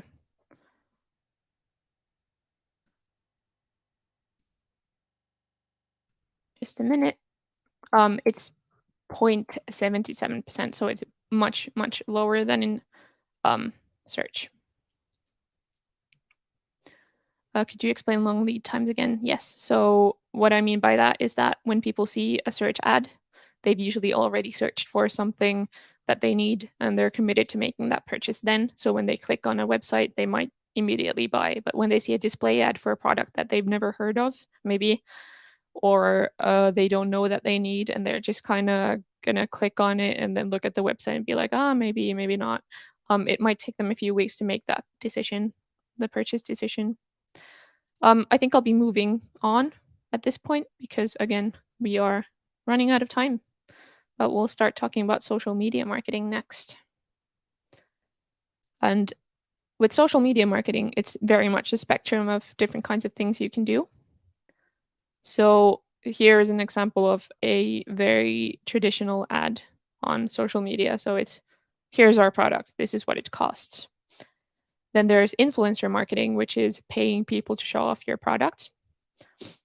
Different people who have maybe millions of followers. And then there's just maintaining your social media presence for your company very organically, tweeting as your company, talking to your followers as your company. And that's what I'll be talking about right now. So social media marketing, again, is for everyone. I think everyone, every single company should have a social media profile, because what do you do when you hear about a company? You maybe look them up, you go on their website, but you might also, if you're already on Twitter, you hear about a company, just look them up on Twitter or Facebook. And it just lends a lot of credibility to your kind of general online presence if you have active social media profiles. So, like I said, it lends credibility. It creates awareness because people will see on social media your tweets, for example, or your Instagram posts without even following you, and they'll suddenly become aware that this is a product that exists in this world. It helps you engage your customer base. So you can talk to them, you can answer their questions, you can do quite a bit of customer service on social media as well. And then it helps drive advocacy, which means when you have an advocate in your customer base, it means they're talking about your product. They're, posting pictures. They're recommending it to their followers, and that's an ideal place to be as a marketer. There is a tool for every channel. I'm not going to be going through all of these because we have very limited time, but TweetDeck, which I showed you, is just one example. There are things for scheduling posts, for example. There are things for creating visual images, visual content, even if you're not a visual person. So Canva is a tool for those kinds of situations where you don't know Photoshop, you're not really interested in it, but you want to have nice fonts, you want to have nice images, and it kind of has a lot of different elements that you can mix and match depending on your needs, and then you can post those on your social media. And then Biteable is a similar solution for video as well. So basically any need you have as a social media marketer, there is a tool for that, usually paid, but there is a tool. Things you need to research before you kind of sign up for anything and start communicating on social media. Your audience. It depends a lot on your product, again. If you're, for example, if you're, let's say you're a life insurance company or like a B2B billing company, your audience is going to be very different than a toy company's, for example, and they're going to use different channels for social media. So you're going to have to really dive into their behavior. What kind of things are they posting? What kind of content are they consuming? And based on that, based on your audience and where they kind of live on the internet, you're going to have to pick your channels. I don't think any company needs profiles on, Facebook, Twitter, Instagram, TikTok, LinkedIn, whatever they can think of. That's just a lot of work, a lot of maintenance. So especially as a first-time entrepreneur, you're best off picking like a couple, 2 or 3 that you can maintain and are a good fit for your audience. And then lastly, you need to figure out your brand voice. What do you sound like? What kind of content do you post? So are you very like authoritative? Are you posting like guides on your industry? Or are you like your customer's friend? Are you posting memes on Twitter? Maybe you shouldn't do that if you're like a life insurance company, because that will kind of ruin your credibility. But if you're advertising skateboards for like teens, maybe they might appreciate posting memes on Twitter. I don't know. That's something you're going to have to figure out as a marketer. There are big downsides to social media marketing. First of all, it's very time consuming. You're going to have to be creating content constantly, talking to people constantly. You're going to have to research trends, keep an eye on what people are talking about, your product, your industry. It just takes up a lot of time. And that's why a lot of companies have social media managers these days. It can get very disheartening as well. People can be difficult, people can be mean. We're going to be talking about cyberbullying later. Even companies can get cyber attacked, cyber bullied, and that might happen even if you make, or especially if you make a mistake on social media, say something you kind of shouldn't have. The response can be immediate and very tough. And oops, I skipped a bit.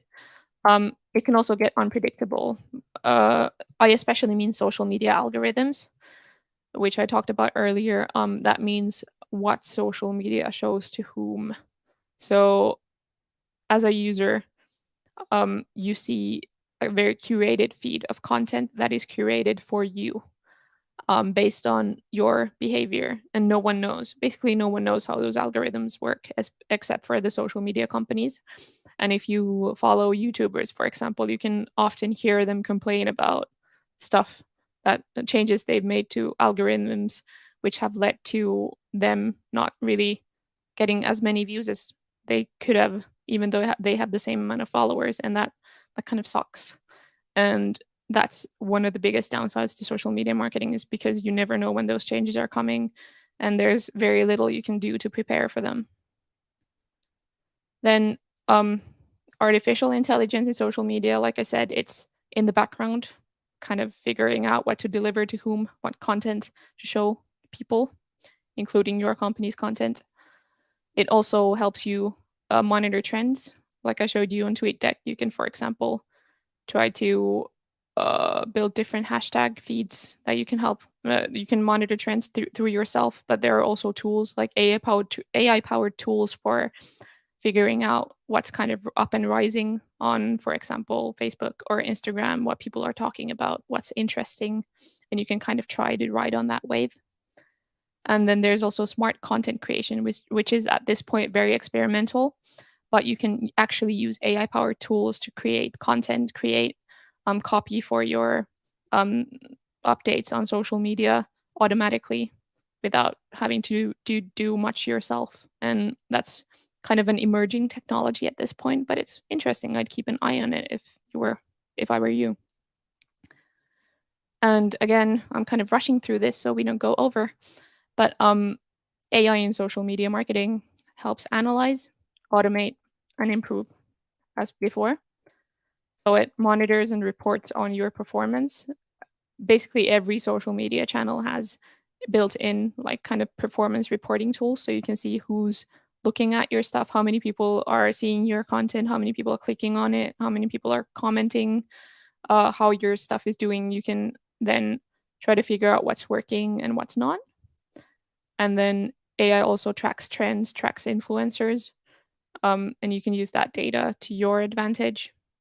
It again does some of the menial work for you. So for example, some of the content creation, it can pick hashtags for you, for example. You can figure out what's relevant, so you don't have to go trawling through whole of Twitter to figure out what hashtags you should use. And it can save you time again because of that. It helps you find what kind of things work for your audience, and it can help you find your audience easier as well through those algorithms that it has for content delivery. And then once more, tips for successful social media marketing. Choose the right channels for you. So pick where your audience is, pick what you can maintain. Don't be too greedy in the start. Make a plan for social media. So what am I going to post on what day? And then stick to it. Because if you just kind of let it run itself and just post whatever whenever, it's either going to get super out of hand or you're just going to forget about it. It's just not great. So make a plan and try to stick to it. Then use visuals. So whenever you're posting something, post a picture with it, even if it's not super related. It's just to catch people's eye. Visual images, visual content is three times more likely to convert and have people click and engage with the content than updates without any visuals. Then track your performance, see how things are doing. AI will help you track this so you don't have to just kind of click on everything you posted in the last week. So you will have reports on the side of the social media channel. And don't get stuck on one thing. Even if one thing works for you one day, it might not work the next day because trends change and algorithms change. So kind of keep changing things up. And if something doesn't work, even though it worked last week, don't get down. Just try something else. Yes, I think we're done with this. Just in time.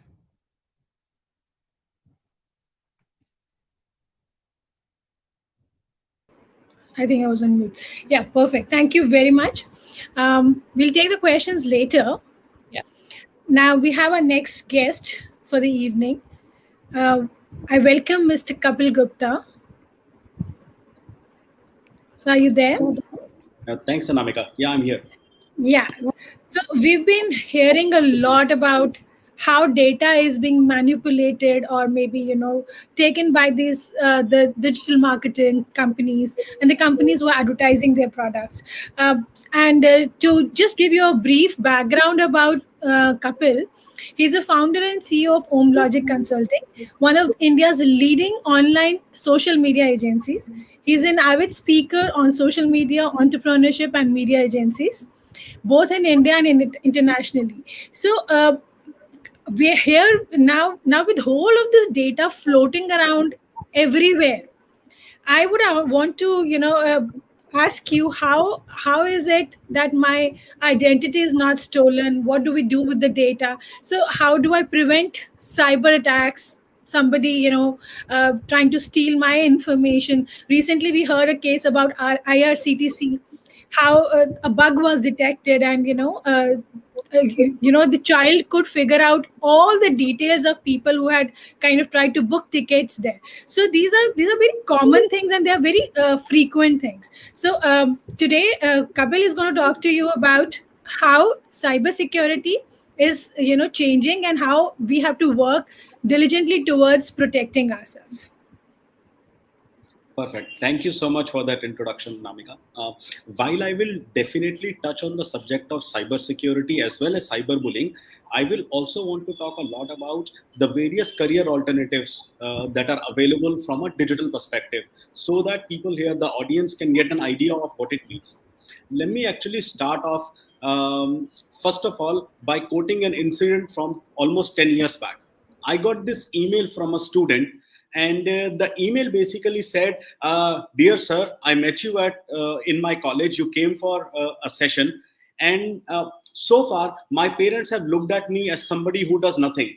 They have looked upon my behavior and they always say you are good for nothing. And what he used to be very proficiently doing is doing browsing on the internet and looking at stuff, and basically using the computer or using the phone all day. And at that point of time, he said, I had no idea that there is actually a career to be made out of it. And because he heard me talk about digital marketing, he applied. Now, that was a decade back, different environment, different circumstances. Right now, we live in a world, or the world has evolved to the extent wherein till 18 months back, so in a pre-COVID world, most of the time when students or kids, when they were on their computer or when they're on their mobile, for parents, they were not doing anything. They were being, wasteful. They were wasting their time. They were wasting their day. And from there on, we have come to a world wherein any student that these days is on the computer or on the phone, for their parents, they are studying. So, mode of education has now moved on to a very digital phenomena. So parents are not really unhappy about the kids spending more time on digital. And the fact that kids and everybody around, I mean, you can take professionals as well, because everybody is working from home for the most part these days. The fact that there is so much increment that has happened in the consumption of information over the internet, and the amount of time being spent on the internet, the careers and the capability for people to use digital as a medium to get themselves a job, or digital as a medium for their careers, has evolved very significantly. But before I get into the details of those careers, let me touch upon, Anamika had asked the question, how do we keep ourselves safe? And how do we ensure our identity is not stolen or something doesn't happen? Let me answer it point blank by saying, you cannot. Now, that doesn't mean that you stop using the internet. It is almost like you are asking me a question, how do I keep my house safe such that a thief doesn't enter my house? Or when I'm traveling on the road, or when I'm going around somewhere in my car, how do I ensure that nothing gets stolen from me? How do I ensure nobody picks my pocket? And really, all of the mechanisms that you do there are the mechanisms that you need to operate in a digital environment. So, number one, you try to be very careful. Do not talk to, do not engage with, they say in the physical world, they say with strangers. In the digital world, they say with strange websites. Whenever you are looking at a website, always go to the top of the URL and see whether the website says HTTP or whether it says HTTPS. Unless the website says HTTPS, please do not click on the link. Please do not go there. And unless you know the actual founder of that website, the person who has made it, please do not visit that particular site, because there may be threats, there may be everything. Anytime you get a link from somewhere, just like in the physical world, if somebody comes and knocks on your car, you do not open the door. If you are in your house and some stranger comes up and rings your bell, you look at him through the peephole, you do not open the house. That is exactly what you do on digital. Please do not engage in conversations with people that you do not know. In fact, I would go to the extent of saying, please be very careful on digital. Do not even engage with people that you may actually know. So if you receive an SMS from somebody, please never click on any link. If you receive some phone call from somebody asking for an OTP or some other information, please do not. So there is no magic bullet that would save you from the threat of cyber security. It is simply and easily you being careful about it. Let me also mention one more thing which is extremely critical, extremely important in this. And this is for everybody. For people that fear a threat and for people that are a threat themselves. Please note, internet is written in ink. It is not written with a pencil. It is not written with a magic marker. It is not written with anything other than in ink. Anything and everything that you do is going to be captured, is going to be stored somewhere. Some of you may feel that you have only shared, one of your interesting pictures with a friend, and you have shared it only on WhatsApp, which is a safe medium, or you have shared it using Snapchat, where it will go away in 24 hours, or you have done something which is safe, secure, and you have only done a video chat. What would happen if you have done a video chat and you have done whatever in the video chat? Please note, internet is written in ink. Anything and everything that you would do is saved by somebody somewhere. I'm not just suggesting that your friends that you are chatting with are people who you need to worry about. You absolutely need to worry about them. I can't tell you the number of incidents that I have seen where somebody has shared a picture of their own with their boyfriend, their girlfriend, or just with a friend. They have fallen out of that relationship, and that image in some way, shape, or form finds its way somewhere else on the internet. Be extremely careful. Anytime you share something, anytime you do something, anytime you are engaging, all of that information is stored either by people you are chatting with, or by some network somewhere, or in some other way, shape, or form. So as somebody that need to care about your security, need to care about your privacy, you need to worry about this. And for those that actually engage in the practice of cyberbullying or that actually do pranks using internet, please note all of this is captured. As long as it is for the purposes of having fun, it is fine. Moment it becomes serious, moment it becomes a legal offense, moment it becomes a threat to somebody or causes an injury or some other repercussions to somebody, please note it all will be captured and it all will be taken out.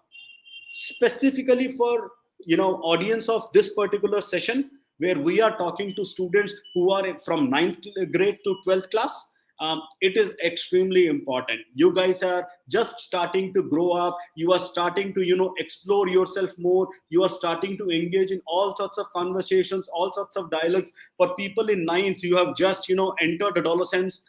People who are in 12th, you are just about to enter into college and are a little more mature, you are turning into legal entities, eligible to vote soon. For you guys, it is extremely important to know that you need to be very careful about everything that you do on the internet. It all gets tracked, it all gets stored somewhere. From a cyber security perspective as well as a cyber bullying perspective, it's extremely important. One thing that I would definitely recommend everybody to do is to always ensure you have safe spaces or safe people around you. And what I mean by that is, see, all of us engage on the internet. We do all sorts of good, bad, ugly things. However, anytime you get into any trouble, anytime there is any kind of cyber bullying that is going on, please do ensure you bring it up before it is too late. I can assure you, if somebody ever comes to you and if somebody ever is trying to take advantage of something that they have against you, or for whatever reason are engaging in any kind of cyberbullying activity, let me assure you, that person is not going to stop by you doing one specific action for them. That person will ongoingly keep taking it to the next level till you actually stop it. Bullying is never stopped by you obeying the person who is bullying you. Bullying is only and only and only stopped when you take action. I can understand a lot of times that action is not, you are not yourself comfortable enough to take action. In that case, please involve safe people around you who can help you with it. Those people may be your teachers, those people may be external counselors, those people may be your parents, or those people may be elder siblings and everything. Please note, in taking such actions, your friends alone are not competent enough to help you. You need to get additional help. One of the problems that we all suffer with in this world of cyberbullying, cybersecurity, and actually in this world where there is a huge amount of dominance of the time that we spend on digital and social media, what we are getting used to is this concept of instant gratification. So we all these days are high on dopamine.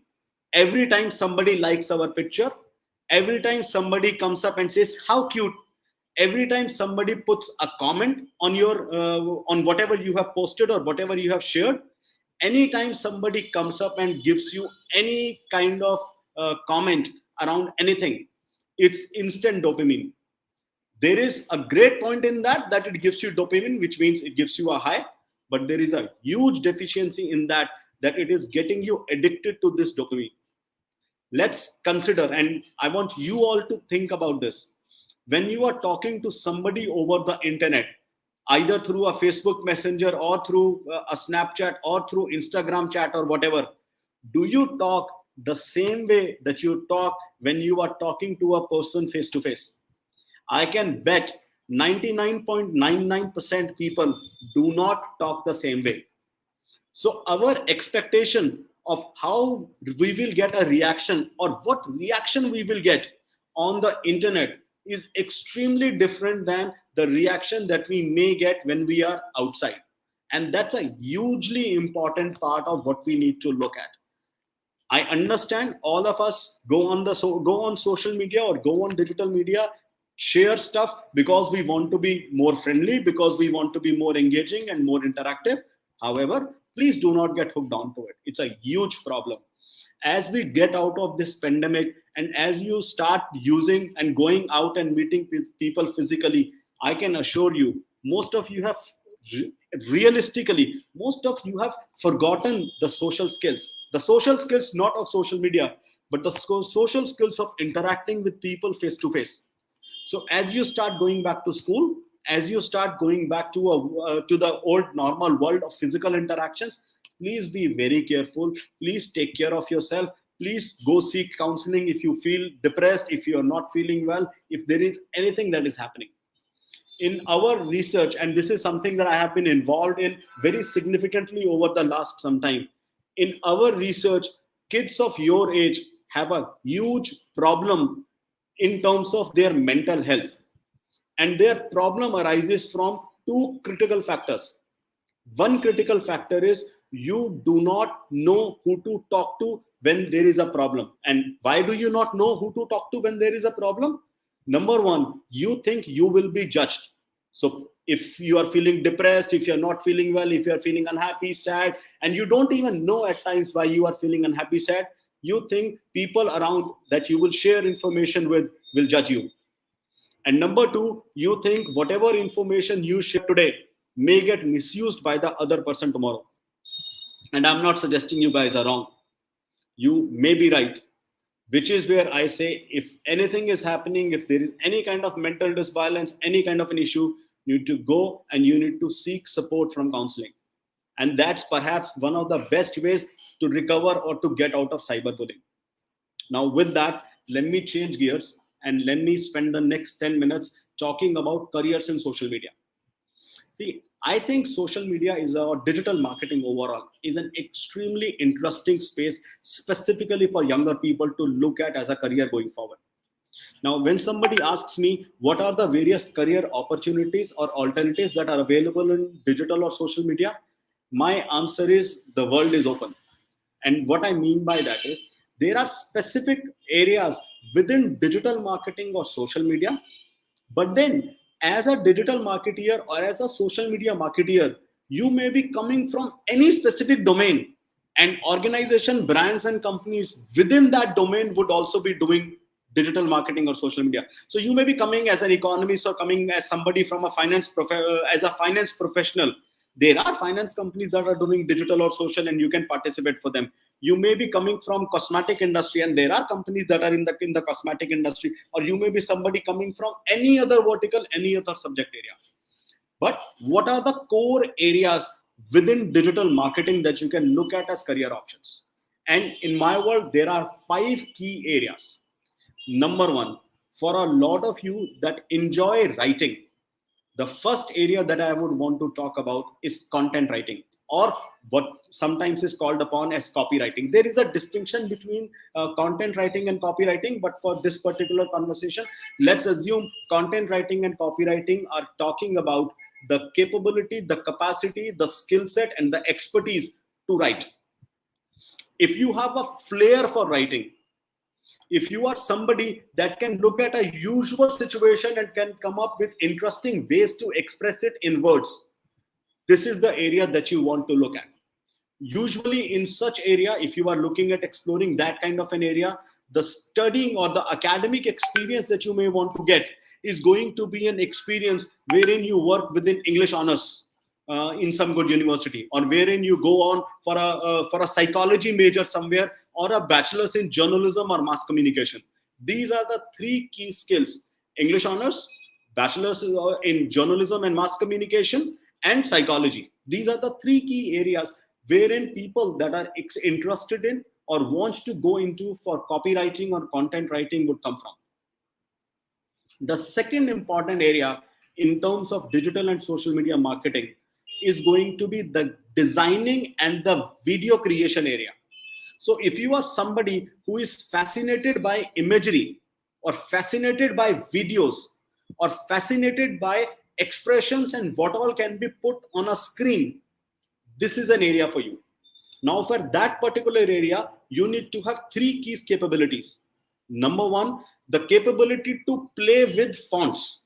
So how do you write something when you are trying to put something which is sad, or trying to put something which is straight, financial numbers and all, or trying to put something which has any other emotion attached with it, or trying to work through some other mechanism?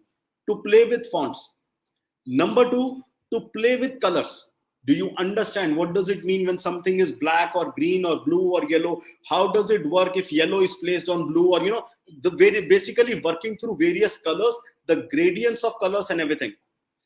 And number three, if you actually have a sense of imagery as a mechanism for expressing something. If these three are true, you can go in for the role of a graphic designer. And as over a period of time, as it gets developed, you may even think about a role which could be a video editor, video creator kind of a role as well. But for that, as I said, colors, fonts, imagery. Imagery in some ways is at the top. So you need to have that concept clear. And then comes the capability to play with colors. And then comes the capability to play with fonts. So as I said, the second area for me is really the area wherein you are either creating content or area where you are actually doing designing. The third area is going to be an area of technology. What I mean by technology is people who may be interested in mobile application development, website application development, website development, or people who are coders in themselves, software developers in themselves.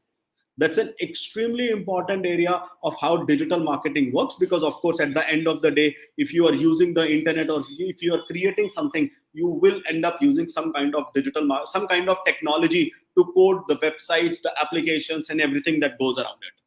Now, within that area also, there are multiple smaller expertise skill sets.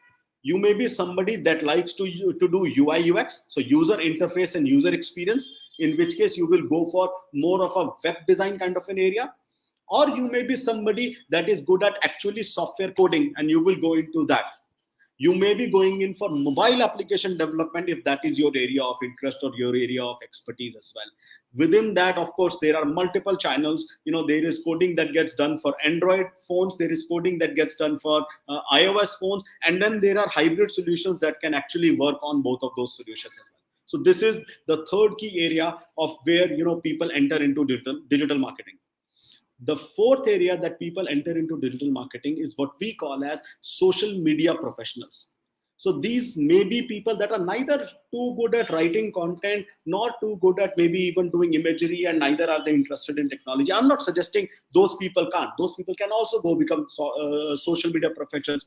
But even if you are not as expert at those areas, you can join the area of social media professional, wherein you are responsible for managing a specific platform, wherein you are responsible for doing postings, doing comment management, doing interaction, doing everything within that particular platform as part of a digital marketing wing, and you are actually contributing to the growth of that platform. So contributing to growth of followers, contributing to growth of sharings, contributing to growth of likes and comments on that particular platform. And within that, you may even enter into an area which is called as client servicing, or which is called as project management as well. So you are somebody that is actually within an agency that is interfacing with people, or within the customer that is interfacing with the agency, as becoming the focal point of contact and actually doing the entire set of project management and coordination around that. And the last area, last but definitely not the least, is the area that we called as search marketing professionals. These are people that could be doing search engine optimization as well as search engine marketing. So these are the people. So when Johanna was talking earlier, she was talking about advertisements where you pay per click. It could be display advertisement, it could be search advertisement, or you could even be doing search engine optimization. So these are the people that we call as search marketing professionals. And as I said earlier, outside of these five, there is this entire area of influence marketeers, people that come from specific backgrounds or specific industries and how they use it. I kind of look at it akin to, if you are going to do, computer engineering, one thing is that you can go and do computer engineering. But where I see this can provide a lot more value is, instead of doing computer engineering only, you do computer engineering with expertise in machines, or you do computer engineering with expertise in data analytics, or you do computer engineering with expertise in something else, and then you are able to bring those skills into it. So, for example, one extremely critical area, which is sometimes called upon in digital marketing and sometimes kept a little bit aside, is the area of analytics, is the area of data measurement and coming up with statistics, coming up with consumer behavior, coming up with patterns, so that you can improve the efficiency of what you are doing from a digital marketing perspective. So, as I said, the 5 critical areas, but for being a digital marketing professional, you could actually come from any industry and you could bring that industry expertise into your digital marketing practice. With that, let me stop and actually take questions. There is a lot more that I have to talk, but I think questions would be really nice, so I can answer something for you guys more.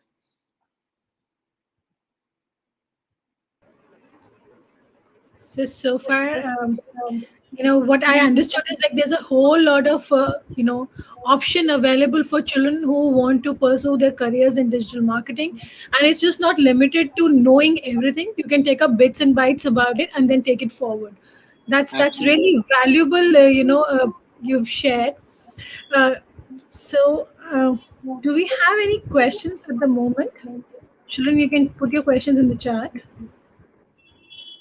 Is there, is there something, a code per se, like, the color code that is essentially the corporate colors, and, when you talk about digital marketing, so there's something about that, I guess, here. So there is really nothing.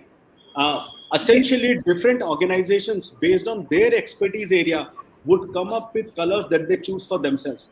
If you want to look, for example, if you want to look more corporate-ish, blue is usually taken as the color which is associated with being more corporate-ish.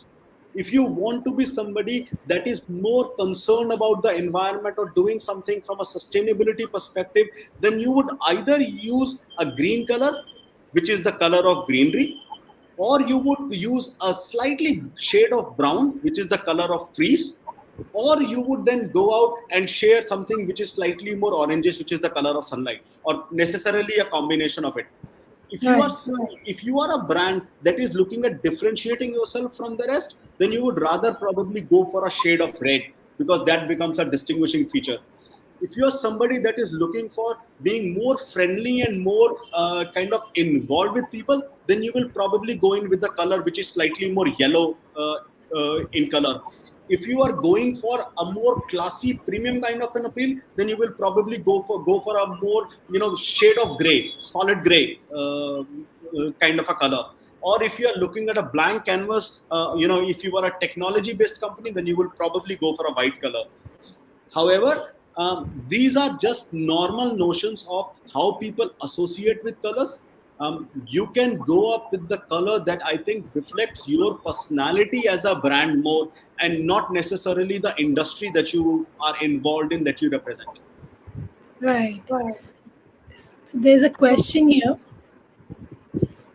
Is cyberbullying something you listen to every day? Like personally in your field, do you hear such cases every day? Well, yes and no. I hear cyberbullying cases in some ways in really the same manner that I hear cyberbullying cases in the offline world when you guys go to school. In schools, they get resolved a little more easily because there is people around. One thing that I have started seeing too much in cyberbullying now is not really cyberbullying from people that you know, but unknown people will come up, they will start a video chat or start a chat with you, they will have you say something obscene or have you do something obscene, they will capture it, and then they will come back and try to threaten you. That actually goes kind of a gray area between what I call as cyberbullying versus what I call as cybersecurity. But yeah, that has been in significant rise and has impacted all sorts of people with blackmailings, with you being asked for money, with you being asked for something else. And in this crowd between 9th to 12th, let me say, please do not, and I genuinely, sincerely request everybody, please do not share your obscene pictures with anybody, irrespective of how close that person is to you. Just in any case, it is going to come back and hound you, whoever you are. It's not specific to boys or girls, for everybody.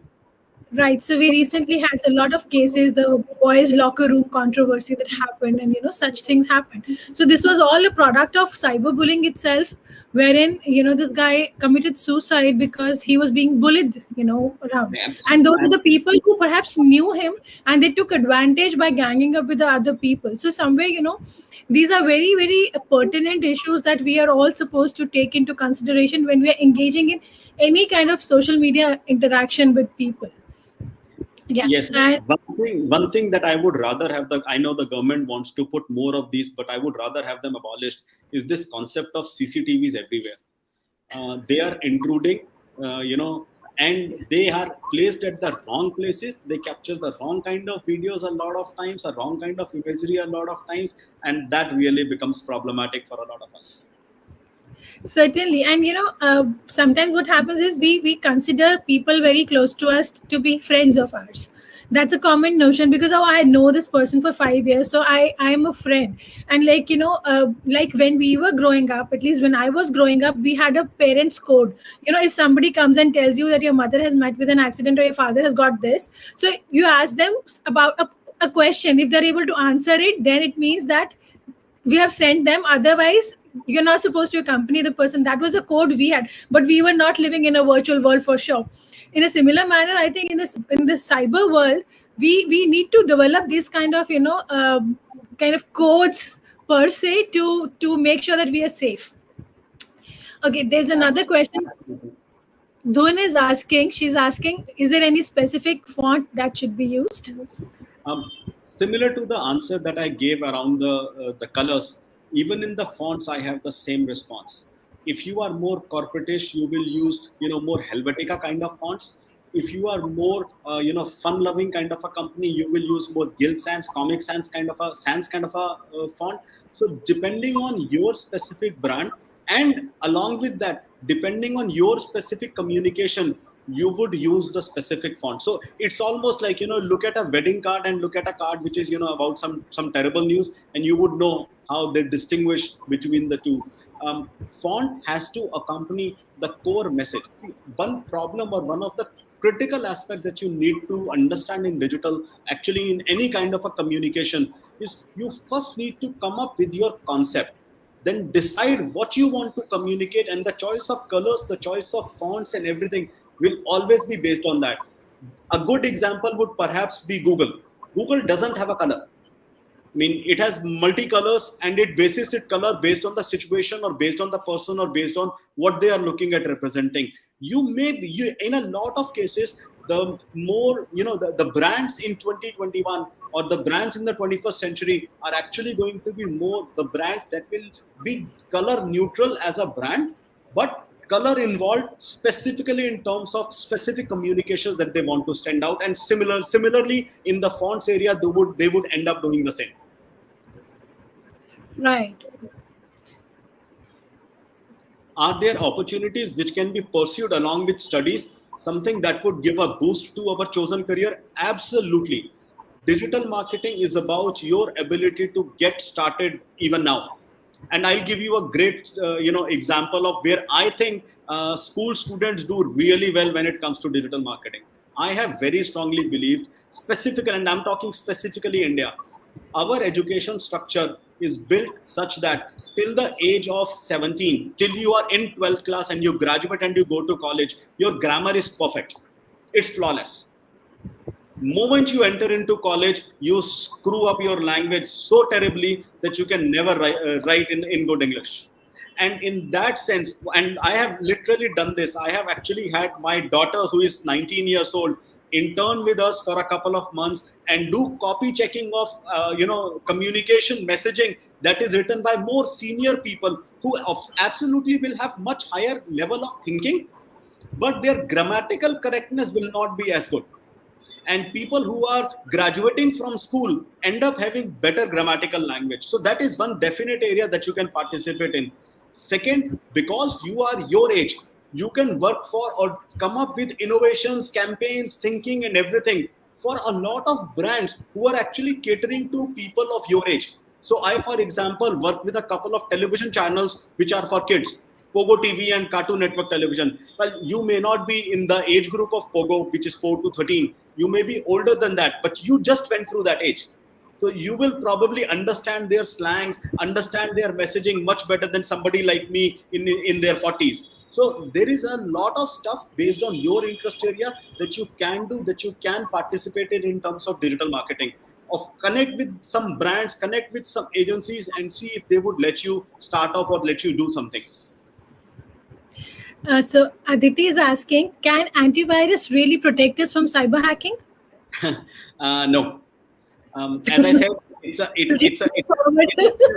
it's a simple cat and mouse game. It's as simple as saying, I have a lock outside my house. Am I fully protected? No, you are not. I mean, yeah, you are protected. I'm not suggesting that you will be more exposed with an antivirus. But is it a foolproof mechanism? Absolutely not. You are still prone to cyber security. Antivirus is as good as, call it, the viruses or the hacking attempts or the things that they have identified. And just like the thieves or the terrorists or other people, just like in every area, criminals keep coming up with newer mechanisms. In digital also, the cyber security people, those who are looking at cheat you, those who are looking at steal your identity, they will keep coming up. It's always going to be a cat and mouse game. You will never be ahead. Right. I think we'll have to stop the questions here because we have another session here. But this last question I want to take up. Why HTTP is unsafe? So HTTPS is an additional secured layer that is added on the websites. That is a secure safety layer. Okay. Now, because there is a secured safety layer on top of HTTP, what organizations? So there are organizations within the internet world, or that kind of manage the entire deployment or the entire structure around www World Wide Web.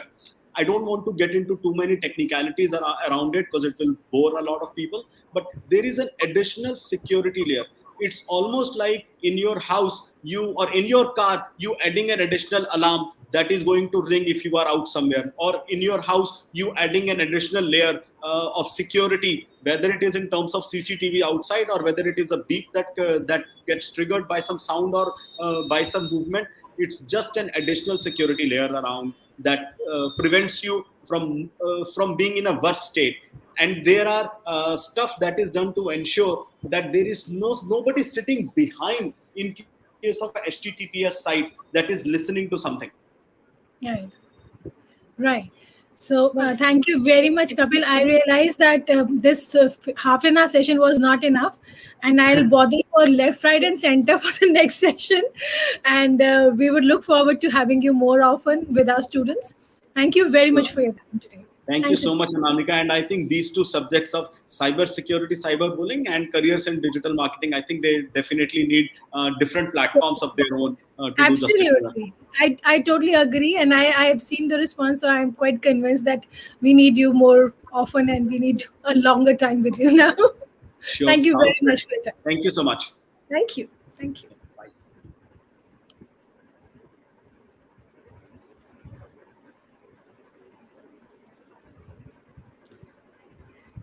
Hi, back again. Thank you. Right. So there were a few questions which were not answered. We would answer those questions in a while. Yes, you can make a career out of, when we say PPT making, it's basically content. You're writing a content. So anything that contains content is, whether it's a PPT or you're designing a brochure or you're writing a website content, that comes under that. So yeah, you can do that. Yeah. So over to you, Johanna. Hi again. So we'll be talking about SEO next, which is search engine optimization. I will share my screen again. And there we go. Can you see it? We can. Okay. So let's start. So again, SEO stands for search engine optimization, which means trying to get as high up on organic search results as possible. So this time you're not paying for search results like you would with search advertising, but you're trying to get your website up there as high as possible with other different things you can do. 57.8% of all organic internet traffic comes from Google.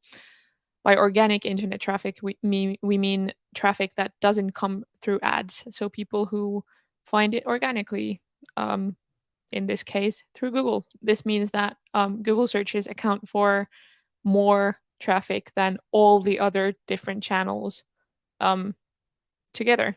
Different channels might be social media, if people see your content on social media, for example, or if your friend sends a link to you, for example, that's all organic traffic, but most of it is through Google. Search engine optimization leads to your company and your product being found. That's why you want to do it. You want to be as high up as possible in those search results when people are looking for relevant things to your company, because I think it's the first three. Yes, the first three results on any Google search accounts for like 70% of the traffic from that search. So if you're fourth or fifth or sixth, your chances of being discovered, people actually paying attention to your website, your product, go down massively. You want to be up there. But search engine optimization is made of tiny little parts like cogs in a machine. So many different components contribute to your ranking in search engines, and I'm going to talk about some of those. It's crucial. Every company, again, should be doing some of this at least. The basics we'll be running through today. It can help support a lot of different goals, but the main different things are reaching people, reaching your audiences, reaching your potential audience, driving traffic to your website, and also providing value to your customers, showing them content that is relevant, showing them products that are relevant through their searches. An SEO-friendly website is your foundation for doing search engine optimization. So the way you build your website is really important for having a healthy foundation for the ongoing process that is search engine optimization. I'm not going to be too technical with this, mostly because I am not a web developer, but these are the basics you need to know. Even if you're using like a website creation tool like Wix or HubSpot, for example, these are all relevant points. So an SEO-friendly website is indexed, meaning you have submitted it to Google.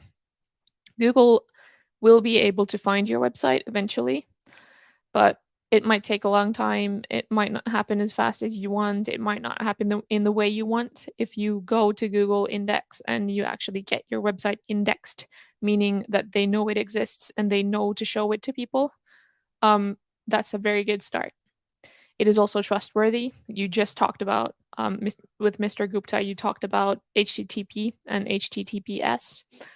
If you have an HTTPS kind of little thing before your domain, that means you have an SSL certificate, which means all of your data is protected as the user, and you know that it is the website that you are actually using. So, for example, online banking, those always have SSL certificates. If you are using an online banking site that doesn't have an S at the end of the HTTP, you might not actually be on your bank's website. It might be a scam.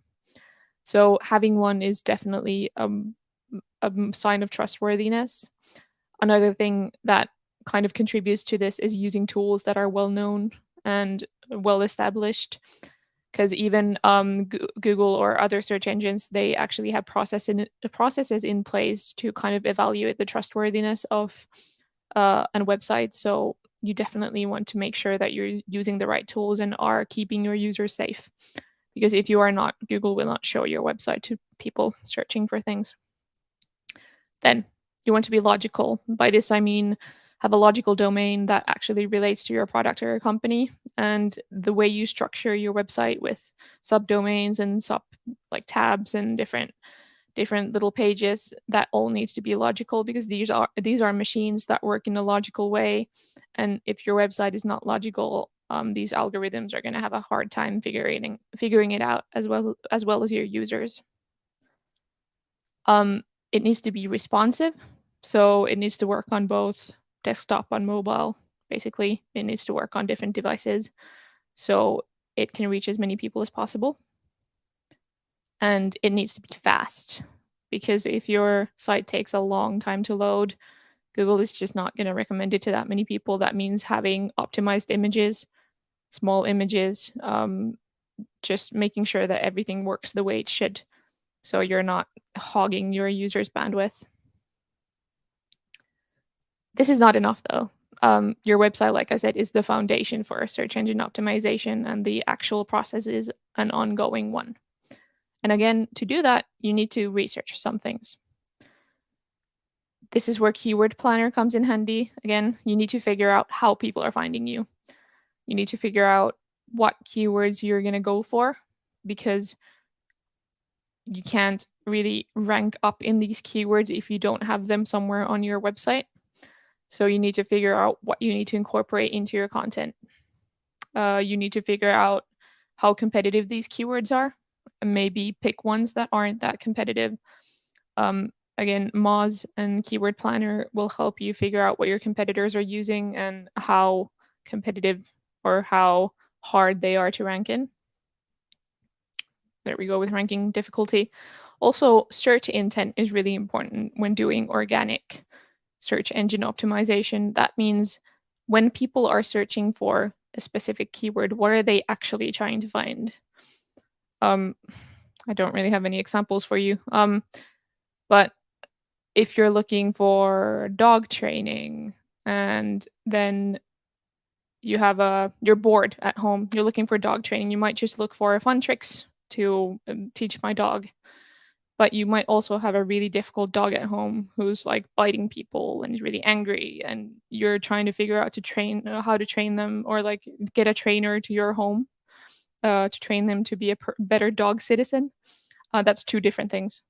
And you need to figure out these intents behind these searches and try to get relevant content to these people searching. And then again, your competitors, what they're doing, what's working for them, what's not working for them. You might want to take some lessons from that. SEO is the driving force behind a lot of internet content. So what I mean by this is that the way people try to rank on search engines is often not only through their like basic website, their homepage and information about their product, but also content creation. So I've got some examples here. I was looking for content marketing tips as I was researching this lecture, and I got a bunch of listicles like 8 content marketing tips, 6 key tips. This is all because people want to rank in the search term, the keyword content marketing tips. So they're creating these lists that are more relevant than their actual products, which might be like an SEO tool. If you're looking for best weeding tools for your garden, again, I get lists. Even though these websites might not even, for example, morningchores.com, I don't think they actually sell weeding tools. It's not their product, but they might be like a garden hobbyist website, and they're just trying to rank up in kind of relevant things that gardeners might want. And again, with the dog training, there's a lot of dog training websites, dog trainers who are writing these articles up so they can show up when you're Googling dog training mistakes, for example. And this is called search engine marketing. It is creating content around keywords that matter to you and your product and your business to rank higher up in them, to make sure that people are actually seeing your website, your product, when they search for things like dog training mistakes. So when you're doing search engine marketing, when you're creating this content, you might have a blog, for example. There are some best practices that you'll be using or you should be following. First off, emulate successes. So look up your competitors. Try to figure out what kind of content they're creating. If you can see how they're doing, you might not be able to see their views, for example, how many people have clicked on their articles, but you might see if something's super engaging, people are commenting a lot, they're sharing it a lot. Maybe try to do something similar, maybe not this exact same thing, that's called plagiarizing, but if you're doing something kind of along the same lines or using the same kind of template, that might be good for you. Be very descriptive, be specific. Again, with keyword searches, it's always important and useful to be more specific than more general because there's less competition that way. Optimize your images. If things load fast, people are more likely to stay on your website. If it's taking ages, they're going to go away. Also, Google really appreciates well-optimized websites and will rank them up higher automatically, even if the content isn't great. Then this is maybe the most important part of search engine marketing, so you can actually get return on your investment. Advertise your product. Make sure, even if you have an unrelated piece of content, like, you know, the most horrible dog training mistakes you can make, and you have a dog training business, make sure to mention that in your article. At the end, for example, oh, by the way, if you made these mistakes already, I am a dog trainer, please contact me. So make sure to have a link somewhere in there, maybe a few links to your product, so people can actually get funneled through to your product and do that conversion. And then track performance again, make sure you know what works. See what's happening when you're posting new content. Are people clicking on it? Are people commenting? Are they engaged? Are they sharing it with their friends? If they're not, it might not be very relevant. If you're not seeing traffic for these keywords that you're creating content for, then you're not ranking, and that's not a good thing, and you're kind of doing work for nothing. One thing that is also really important once you've created all of that content is building your link base. And what I mean by that is when search engines are figuring out whether you're trustworthy, whether you're relevant, whether you're an expert in your industry, they're seeing if other people in the industry, if other sites are linking to you. If they are, you probably are creating good content that is relevant and useful to other people. So you need to try and get your links out there. Link building is getting others to link back to your content to build your credibility. But it's not very easy. It's actually one of the hardest things about search engine marketing is building your link base. I've got some tactics. I'm going to go through them. First off, reach out to all your colleagues. If you know other people in the industry who are doing the same thing, they're all trying to rank up. They're trying to create relevant content. They're trying to seem like experts in their industry, which they probably are, but the world doesn't know it before people link to their content and say, hey, these people are doing good stuff. Just swap links with them. Be like, hey, I'll post your blog if you post my blog. That would be great. Just let's swap links. That's a good way to do it, like on the grassroots level when you're just starting out. You're also going to want to trawl the internet for similar content with links to stuff like yours. So if you've written a guide to, for example, growing avocado plants for some reason, that's a weird example, but if you're written a guide on growing avocado plants, you're going to want to Google things like growing avocado plants or growing exotic plants or growing house plants inside. And then if you find other content on it that talks about avocado plants, but maybe doesn't have a link to anything, you're just going to want to reach out to them and be like, hey, I wrote a guide on this exact thing, and it might be really good for your users to see it. Do you want to post a link to my blog? And that's one way to get people to backlink to you. Also, one thing that relates to this is finding broken links, because companies go under all the time and people change domains and links just stop working. And if you find blogs, for example, with links to stuff that just doesn't lead anywhere, you might actually want to capitalize on that, write a quick piece of content on it and be like, hey, I noticed you have a broken link, but I have content on it, so yay, please post mine. And also one thing that is really great for building credibility in the eyes of your industry is guest starring, either guest blogging on other websites or guest talking on podcasts or things like that. So you just get yourself out there and you're trying to establish yourself. And usually when you have like a little biography in like a guest blog, you can link back to your website, and that's good as well. There's downsides to all of this again. It's never ending. This is a process that will literally never end. Everyone is doing it all the time. And if you let go, if you stop doing it, your competitors are just going to like race right past you, and you're going to stop ranking as high up as you are right now. And there are always people doing it better than you are, unfortunately, so you're going to have to keep up. it's quite unpredictable because we don't actually have insight into how these search engine algorithms work. It's a well-kept secret. And like I said, algorithms change all the time, usually in a way that is beneficial for the users, but really difficult for content creators because we don't know when they're going to change and how they're going to change. And when something changes, you're going to have a hard time trying to catch up. I actually have experience of this myself. My company changed domains, so we had a bad domain. It was .com, and we're in Finland, so .fi is usually thought of as more trustworthy here. So we wanted a .fi domain, and we kind of changed the domain itself as well, or like the name of the website.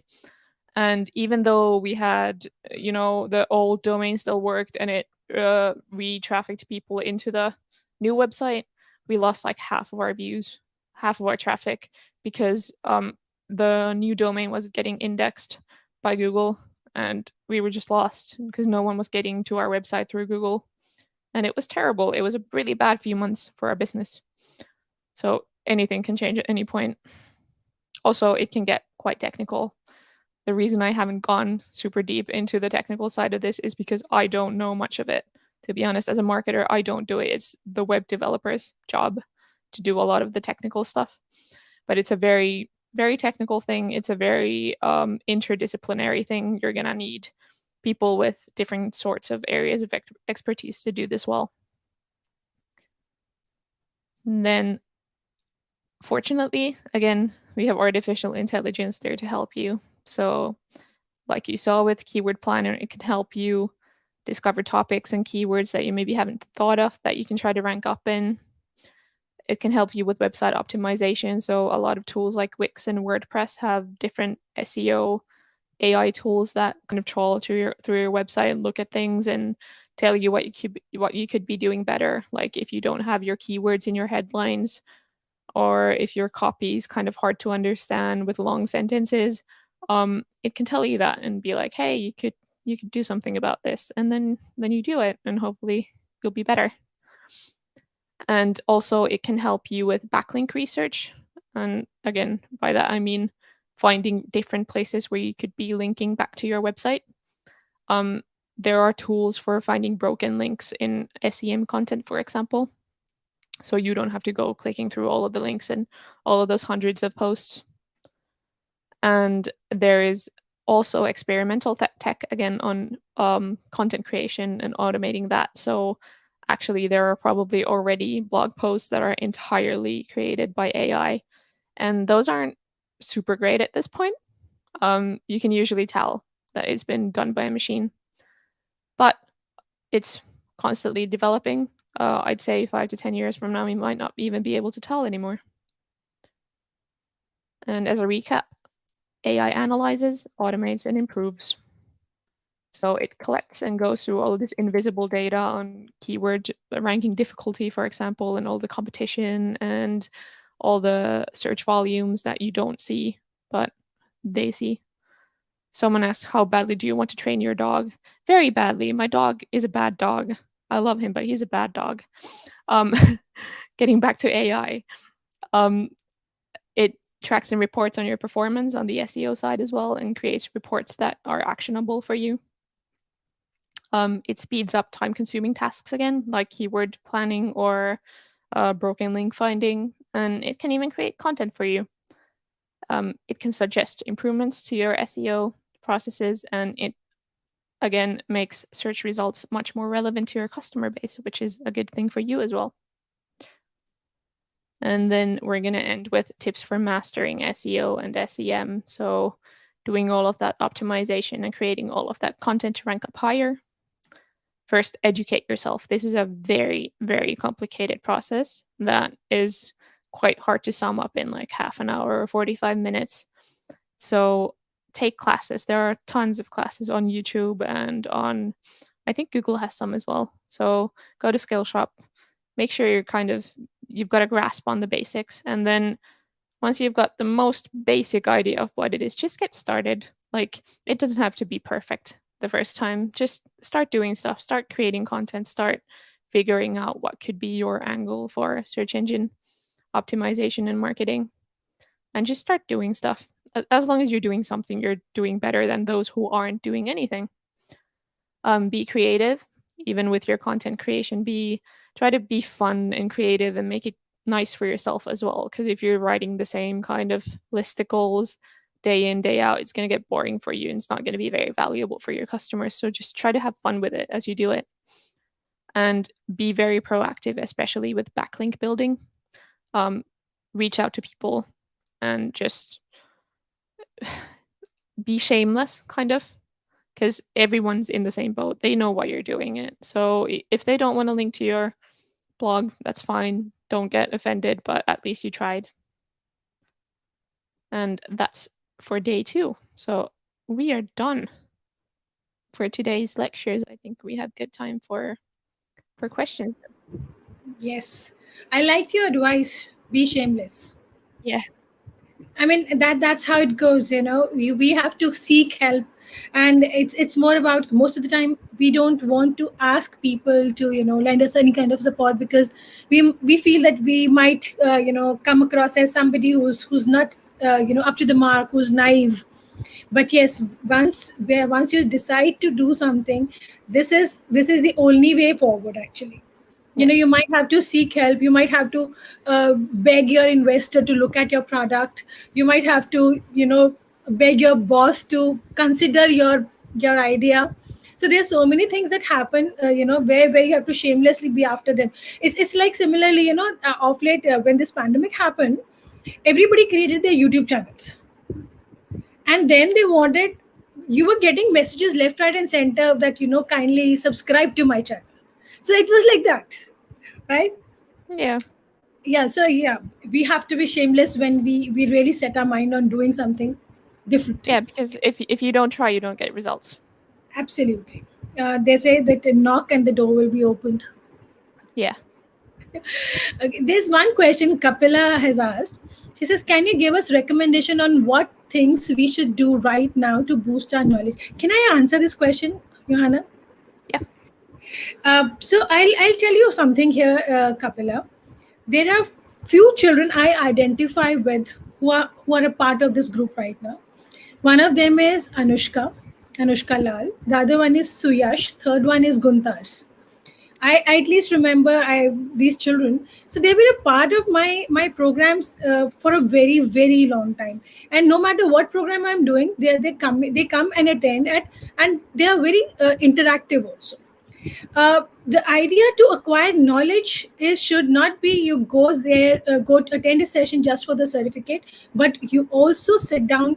You don't have to take up a full 1 year course. Take small courses, short courses like one we are doing right now. Try to see what it is, understand what is being taught, apply it in your daily, in your next 5 days, 10 days. Decide that, okay, I'm going to these are my 5 takeaways from this workshop which I'm going to use for next 5 days. I'm going to do research on that, and that's how you learn. I mean, Johanna in the beginning said she's self-taught. I mean, self-taught means that she has learned from out of choice. She did not pick up a course in the university to do it, and that means that she was eager to learn. And that's how everyone learns, right? So that's my bit of advice to anyone who wants to kind of start upskilling themselves, that pick up small courses. Be just don't go for the heck of being there because somebody told you, like we told you that we'll give you certificates once you complete the assignments and you're there present there. But that should not be the motivation. Your motivation should also be, I will have these, okay, I'll pick up only these 3 things today, and from these 3 things, I will do an extra research. I will figure out more about them and then start working on it. Yeah. Okay. Places where we can build websites. I use Wix, which is a what you see is what you get type website builder, which means you kind of drag very visual elements. You don't need to do any coding yourself, which is really great if you don't have any coding expertise. You can still build a very well working website that is responsive with different platforms. But then there's WordPress that requires a little bit more coding, but is also more flexible in terms of what you're doing. So those two are my maybe biggest recommendations. Yeah, and otherwise you will have to learn coding and get down into the nitty gritties of making a website. Yeah. Yeah. Regarding link building, post swapping with colleagues is possible on a small scale. What do big, large scale companies do to maintain / establish links? The thing is that the bigger you get, the easier it gets because you have more exposure, you have more people sharing your things, you have probably a bigger team creating content all of the time. You have news websites reporting on what you're doing and linking back to your site.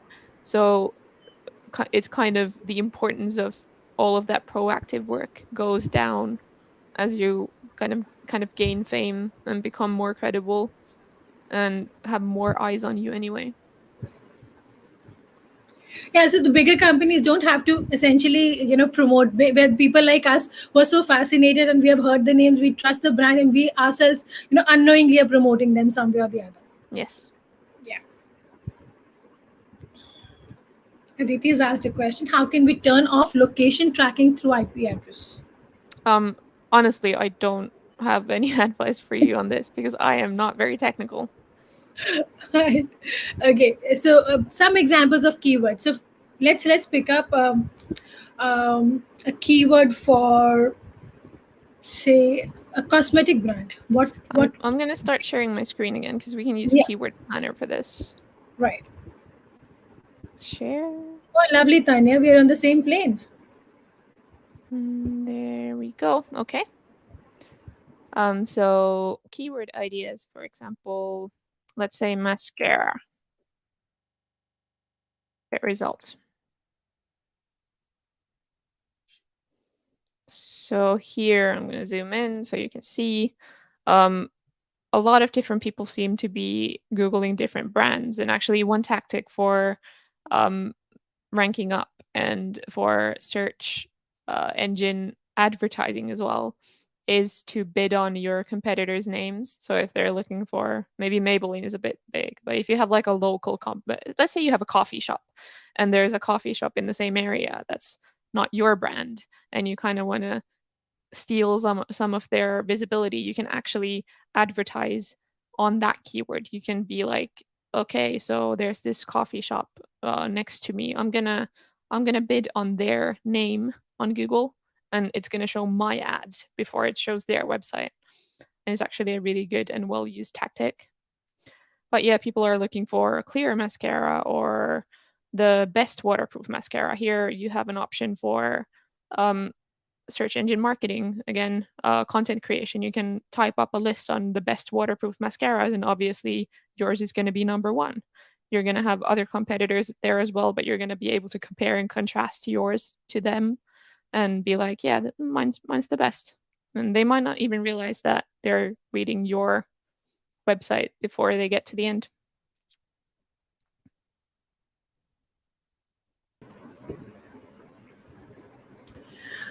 So there's another question: how easy or tough has it work from home been for you? You'll have to ask our boss, because we would definitely say that it's been the best time of our life, but our bosses might disagree to that.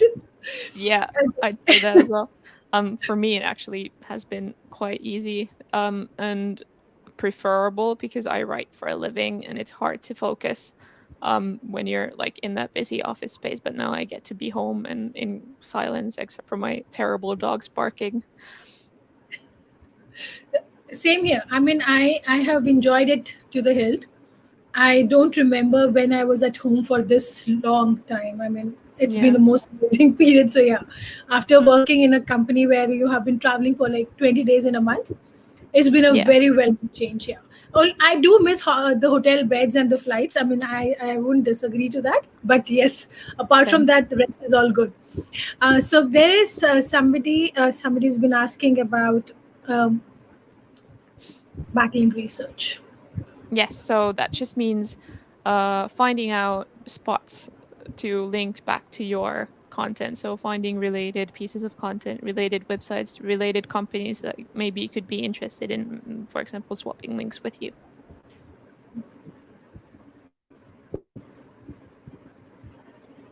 Is there anything else? Yeah.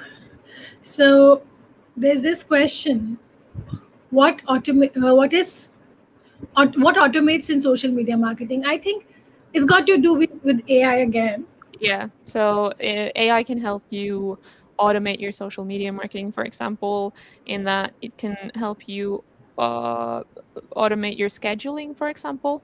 You don't have to be there, around the clock posting stuff. You can actually feed it your posts and it'll just post them when you want, and that's automation. It can also automatically pick your hashtags for you, figure out what's relevant, and then you don't have to do all of that research yourself. Right.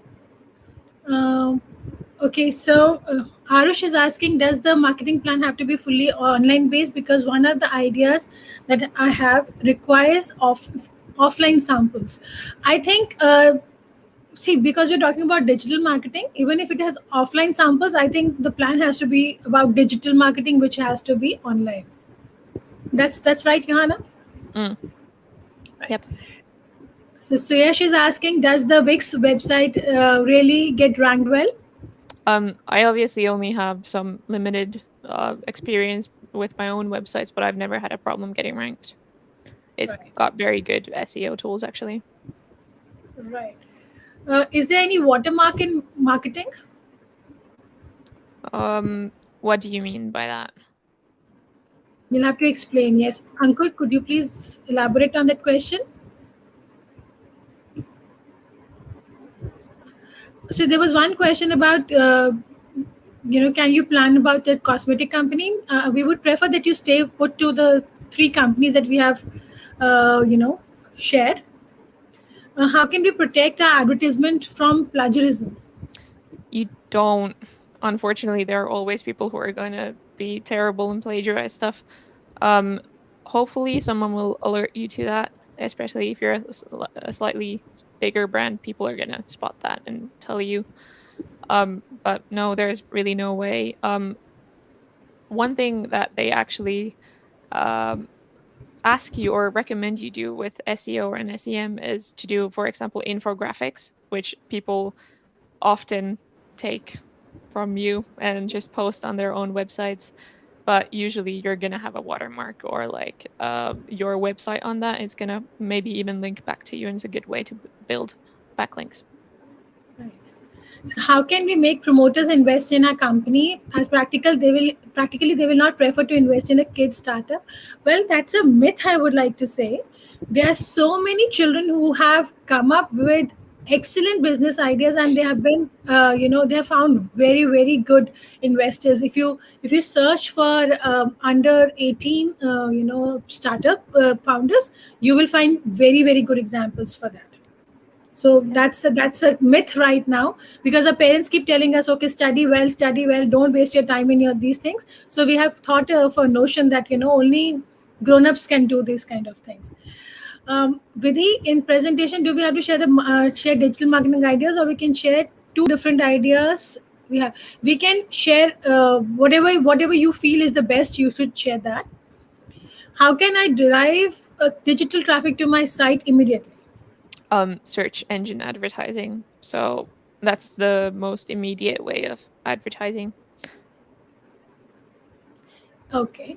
Uh, don't patents help in avoiding plagiarism? Yes, but that's mostly for products. So you can't really patent any of your content. I mean, some of that is protected by IP laws, meaning intellectual property, but even then, it's a little of a gray area when you're talking about blogs, for example. So it's going to be hard, taking that to court if someone plagiarizes your blog. But for example, Google does have a processing in place where you can report things if you see someone's plagiarized your blog. You can tell them and link to the original, and they might actually take it off their search engine because it's plagiarized content. So in that way, you can protect your stuff. Can you tell about Hootsuite again? Hootsuite, I actually don't use it myself, but it is for Twitter and other social media channels. It's like a very well-rounded tool for scheduling things and keeping an eye on your follower base and just tracking your general performance there. And again, there's a request to repeat the SEM. So search engine marketing is creating content so you rank up higher in those keywords that you create content around. And that's different from search network advertising, which is placing ads on those keywords. That's very confusing, I know. But I didn't name them, so. Right. In the links of 3 companies looking for help, we can choose our own business idea and not. We would prefer that you stick to any one of the 3 that we have shared. That is our choice. But in case you feel that your idea is, idea essentially is that we are getting a foreign company come to India, and how are we going to design a marketing campaign of an existing product to suit our market in India. That's what we are looking forward to. Yeah. Yes, we are going to continue to do such sessions. Thank you very much, Shruti. What idea we can give is it related to digital marketing or AI? Oh, so you have to combine both of them. That's what we would love to see. So AI, I think, is not the main focus. Focus here is digital marketing. What is your marketing plan for that? AI will do what it has to do on its own without you telling them. Yeah. And here comes your assessment form. You have 20 minutes to finish it.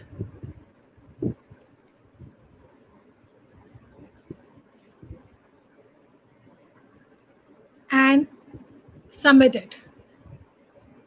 And I'm also sharing it on the WhatsApp group so that you can have a look there too.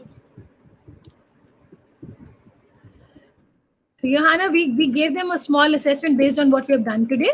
Yeah. And now we'll call it a day for today. Sure. And thank you very much, Johanna, for today's session. And children, all the questions that you have now onwards would be posted on the WhatsApp group. Please put it there. I'll be answering them. Right? Great. Thank I'll you. see you Thank tomorrow. you very much. See you tomorrow. Thank you. Bye-bye.